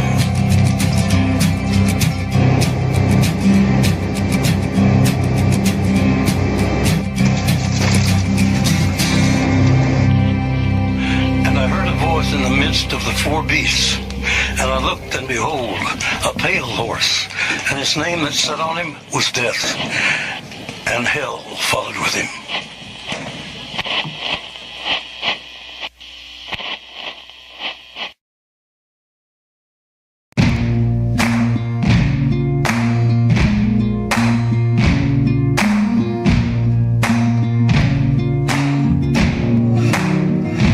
You can run on for a long time. Run on for a long time. Run on for a long time. Sooner or later, gotta cut you down. Sooner or later, gotta cut you down. Go tell that long-tongued liar. Go and tell that midnight rider. Tell the rambler, the gambler, the backbiter. Tell him that God's gonna cut him down. Tell him that God's gonna cut him down. Well, my goodness gracious, let me tell you the news. My head's been wet with the midnight dew. I've been down on bended knee, talking to the man from Galilee. He spoke to me with a voice so sweet, I thought I heard the shuffle of angels sweet. He called my name and my heart stood still when he said, John, go do my will. Go tell that long-tongued liar. Go and tell that midnight rider. Tell the rambler, the gambler, the backbiter. Tell him that God's gonna cut him down. Tell him that God's gonna cut him down. You can run on for a long time. Run on for a long time. run on for a long time. Sooner or later, gotta cut you down. Sooner or later, gotta cut you down. Well, you may throw your rock, hide your hand, working in the dark against your fellow man. But as sure as God made black and white, what's done in the dark will be brought to the light. You can run on for a long time, run on for a long time, run on for a long time. Sooner or later, gotta cut you down. Sooner or later, gotta cut you down. Go tell that long-tongued liar. Go and tell that midnight rider. Tell the rambler, the gambler, the backbiter. Tell him that God's gonna cut you down. Tell him that God's gonna cut you down. Tell him that God's gonna cut you down.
Go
my fellow Americans, ask not what your country can do for you. Ask what you can do for your country. All we say to America is be true to what you said on paper. But somewhere I read of the freedom of assembly. Somewhere I read of the freedom of speech. Somewhere I read of the freedom of press. Somewhere I read that the greatness of America is the right to protest far right. We've got some difficult days ahead. And we are going to make our country great again. I just want to do God's will. I may not get there with you, but I want you to know tonight that we as a people will get to the promised land. Mine eyes have seen the glory of the coming of the Lord. I am talking about genuine peace, the kind of peace that makes life on earth worth living, the kind that enables men and nations to grow and to hope and build a better life for their children. Not merely peace for Americans, but peace for all men and women. Not merely peace in our time, but peace in all time.